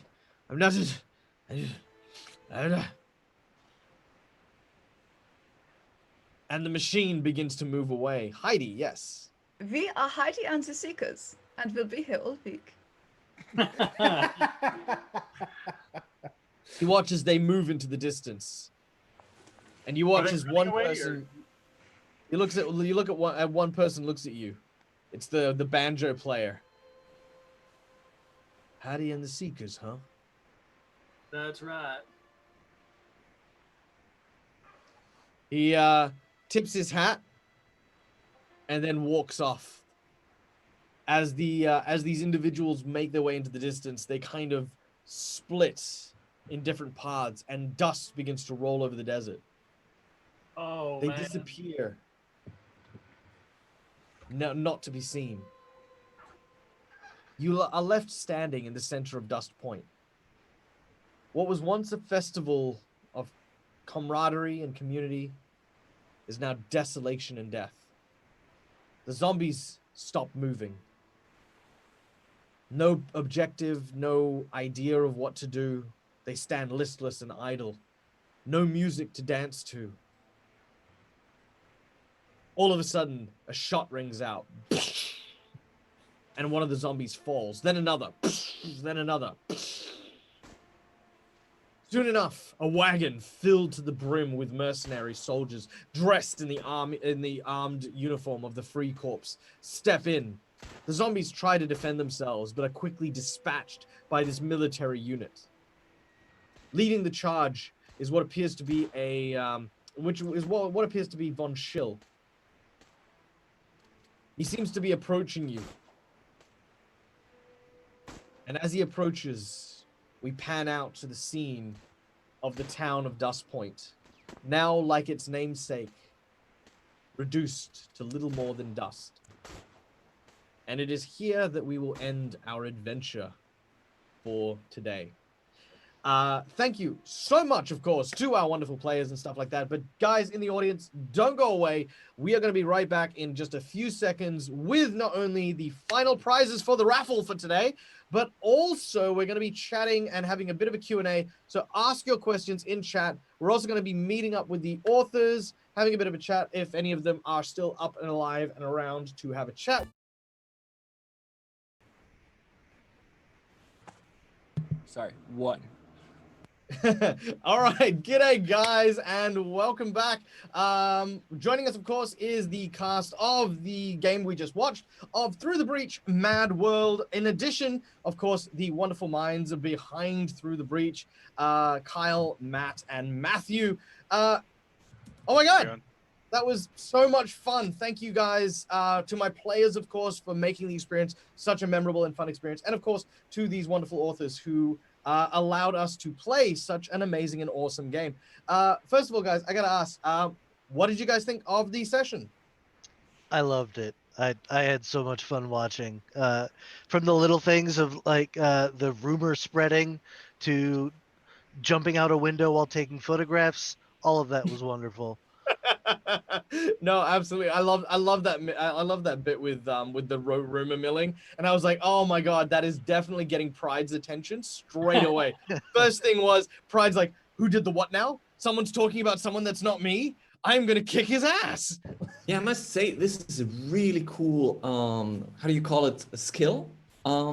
Because when I was building the character and I was reading through the skills, I found that one is absolutely incredible because you can use it to set up things and prep, but because it takes an hour, you kind of have to think first and then later hope that you can act on it. And I loved it. Really a great one. My personal recommendation if you're playing how was propagandist? That was my class. Oh yeah. That's a really, really lovely skill you can use there. Actually, on that note, I do have to say, the Above the Law book, which covers a lot of the guild expansion stuff, was incredible. It was so much fun. Like so many of the things in there, the heavy gunner, the propagandist, the bureaucrat, the guild lawyers and stuff. There are some really very unique ways to engage in this game without necessarily flipping straight into like, you know, kind of like, oh cool, this is a generic spellcaster, or this is a generic blarg. It like a propagandist, you wouldn't even think for a moment that that would be something that, you know, oh yeah, cool, this is like a, you know, a class for guys who read the newspaper, and yet suddenly it becomes so cool and so relevant and so useful in a game like this. So that, yeah, that's very, very cool. To my players, favorite moments, worst moments, oh my God moments. Oh, I don't know. I loved Coop challenging Gluttony to an eating contest. Like yeah, I love that conceptually. Oh man, if I literally had like 20 more minutes, I guarantee you I would have, it would have been a drinking contest, because when you guys went outside, it would have been, there's 2 barrels, one for each of you, go, right? 100% that would have been done. But you know, the sneaky thing is that Gluttony loves his gluttony, but only and when it comes at the expense of others. So one thing I had in my back pocket was I was going to trick Coop and put a hole in the bottom of his barrel so that Coop didn't have anything to drink and he drank it anyway. Oh, look at that face. That's exactly why I would have done it. All right. So, It would have been all right, delightful. all right. I think for me, guys, probably my favorite moment was the bar scene with Von Schill. There were a couple of moments there which I think came out really, really clearly. First of all, that you guys were a bunch of maniacs, which I always expect, right? 100%. I expect this from you guys. But more importantly is that once you kind of got a sense of the world and a sense of what was going on, you guys kind of fell into this almost hero mode, which was awesome and incredible. Like finding out like, hey, they don't actually have much food because there was this whole plague and stuff. That was very, very cool. Very, very awesome. All right. Now we're going to answer some questions from the chat, and then we're going to announce the winners of the raffle and what they have won. So starting with the first question here, which is, how do you run Through the Breach on Roll20? That is an excellent question. Really, at the end of the day, there are a number of different extensions that you can use on things like Roll20, Fantasy Grounds. You do need to kind of root around for them, but they will allow you to use and have access to playing card decks. The great thing about Through the Breach is you only need a standard deck of 54 cards with a red and a black joker functioning, and you can use it. everything has an equivalence in a standard deck of cards. So as long as you can get that extension running on those virtual tabletops, you're set. We used Tabletop Simulator, which is a fantastic program full of exactly that. So that's what we used for our show. But yeah, feel free to use that as well. Highly recommend it as a bit of software. Let's see. How do I claim my prize? Okay, so claiming prizes, you got to send a email, which we will put an email link in the description following, on the chat following.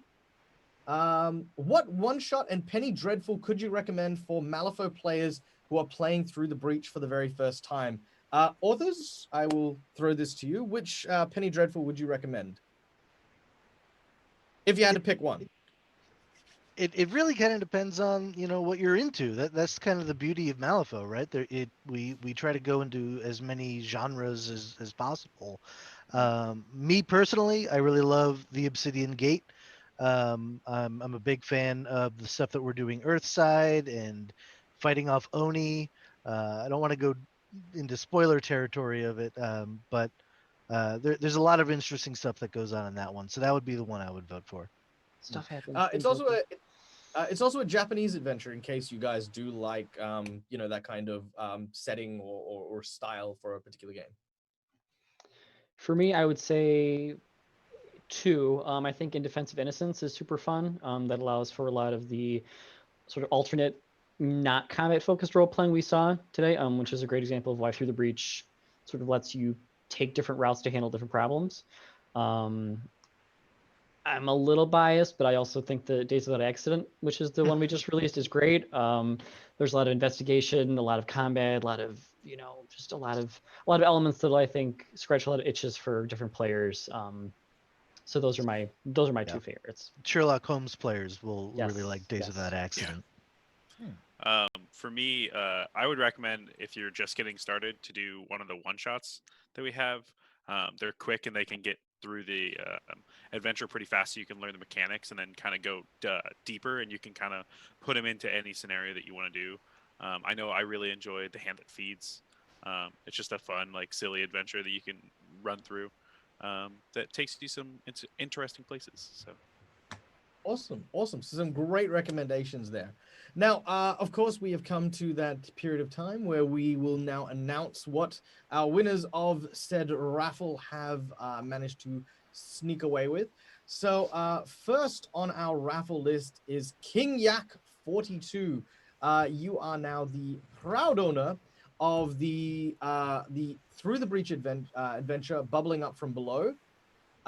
Next up, we have Fire 5-Tone, who has won the Ferryman. Jezrin Bond, you have won, as aforementioned, the Obsidian Gate adventure. Ofish Cody. That's what I'm going to say it is. Ofish Cody, you have won a $10 voucher to the Weird online store, which I highly recommend you go and check out because, of course, there are a bunch of really cool stuff on the Gen Con sale still up and ready for available. Santa Claus 11, you have won a $10 gift certificate for the Weird store. And next up, Rusty Bear Trap, sorry, but you've already won something, so we're going to keep passing that on. That Photo Guy, congratulations. You have won a copy of the model Misguided, which, to kind of give you a description of it, is kind of like this really badass woman with a heavy ass gun. She's very, very cool, so congratulations on that one. And of course, Mergendor is the one who walks away with the big prize of a physical copy of the Crossroads 7 as seen featured for today's game. So you will actually get the miniatures from the game, and also a very special happy birthday from us here, because of course Yes, happy birthday! Woo! Happy birthday. Happy birthday. Alles Gute zum Geburtstag. Yes, exactly. Leave a review. 5-star Yelp review for Michael. All right, so again, thank you so much to our lovely audience for coming and joining us today. Like I said, look, if you guys are here from the Weird guys who love Malifaux and the like, and you haven't yet tried Through the Breach, look, seriously, come over to my Discord. I have an entire channel dedicated to talking about Through the Breach. I'm happy to teach people how to play, to talk about it, to get excited about it, because it is a wonderful and amazing system. If you guys want to watch more shows, then definitely stay tuned. Not only can you see things like Avalon Society, which you will find on the Mercs of Mischief channel, where you will also find Puck. You will find an entirely new style of game that hopefully you guys will be able to really enjoy and sink your teeth into. Now, let's do some quick plugs and promos just to sign us and wrap us out. Starting, of course, with none other than the glutton himself, Puck. Hey, Where can we what's find up? you? You can find me on the Mercenaries of Mischief channel, where we do 2 shows a week, Mercenaries of Mischief and Too Many Warlocks. Homebrew campaign with, both stories affect each other. They're both part of the same organization. And it's an ongoing story. And tomorrow we're going to have a goth wedding with a shadow dragon assassin and a drow. So that's going to be fun. Very nice. like you do. Love is beautiful. All right, and of course Nathan, our dear friend who played Jimbo Jones and Rudy for that clutch victory with a heavy gun. That's right. We don't currently have anything new out, but you can catch a catalog of stuff I've done through Zombie Orpheus. We have Journey Quest seasons 1 and 2 and 3, and maybe 3.5 is up yet. I have to double check on that. And then the Gamers shows. There's the most recent, the Gamers Shadow Menace, the original Gamers, Gamers Darkness Rising, Gamers Hands of Fate. Check them all out. Nice. Absolutely, 100%. Oh, by the way, was your live show on the Zombie Orpheus thing? Is that still for Gen Con?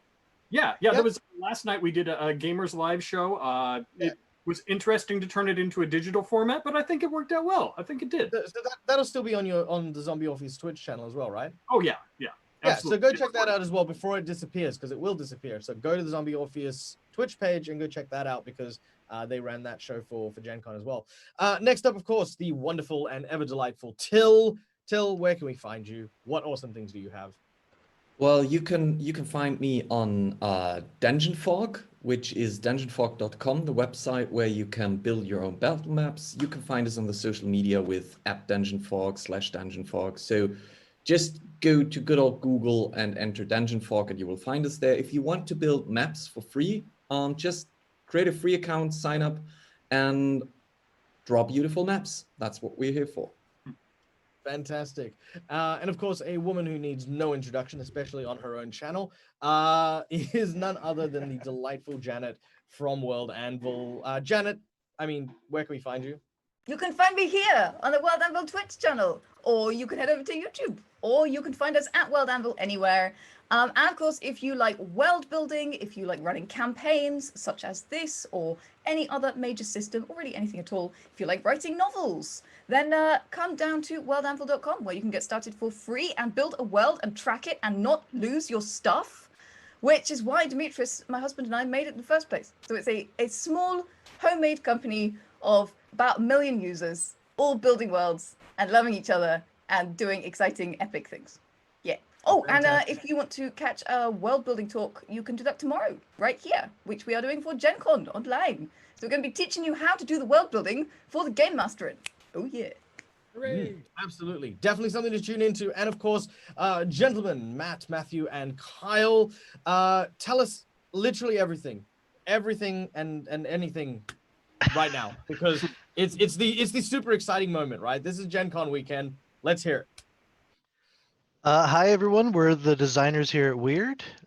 We make Malifaux, Through the Breach, The Other Side, and more. Right now, we're running a Gen Con sale. You can find that at weird-games.net.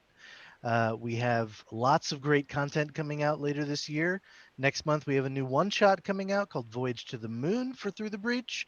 And later this year, we have a new faction coming out for Malifaux called the Explorer Society. So visit our website to find out more. Absolutely fantastic. And of course, guys, I'm going to plug this for them as well. They have just begun and started a YouTube and Twitch channel called Playing Weird. WYRD. That's the one. I know how to spell 4-letter words. So definitely, guys, even right now, right, just pop over to those channels, hit the follow button because I guarantee you there's going to be a whole bunch of very exciting and cool stuff for you guys to check out in the near future. And it's the best way to keep in touch with all of this really cool stuff from today. And of course, guys, I have been Michael. I'm the Dead Aussie Gamer. You can see my face pretty much everywhere on the internet. You type Dead Aussie Gamer. I get around.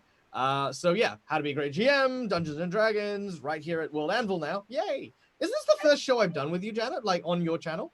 Yes, it's with the first one you've run on our channel, absolutely, but not the last. We have plans, don't we, Michael? There you go. We have There you go. plans. So you can find me there. You can also find me on my own Twitch channel. That's more of a very close and personal thing. So, come talk to me because I'm a guy and I just like talking to people. And you can also head over to my Discord and my YouTube channel and go check out all the cool stuff there. Thank you once again to, of course, our lovely benefactors from Weird. Thank you to our lovely benefactors from World Anvil. And lastly, our wonderful and amazing people who have made Gen Con possible this year. Guys, look, we live in a world where things are really rough and really kind of sucky at the moment. But thank you to every single organizer, every single person whose blood, sweat, and tears went to making Gen Con a virtual, happy, and awesome and amazing space, guys. As always, give them your love, give them your support, and make sure that we're there next year to share in all of the hugs and socializations that we missed out in this year. Till next time, guys, as always, from our crew to you, game hard or die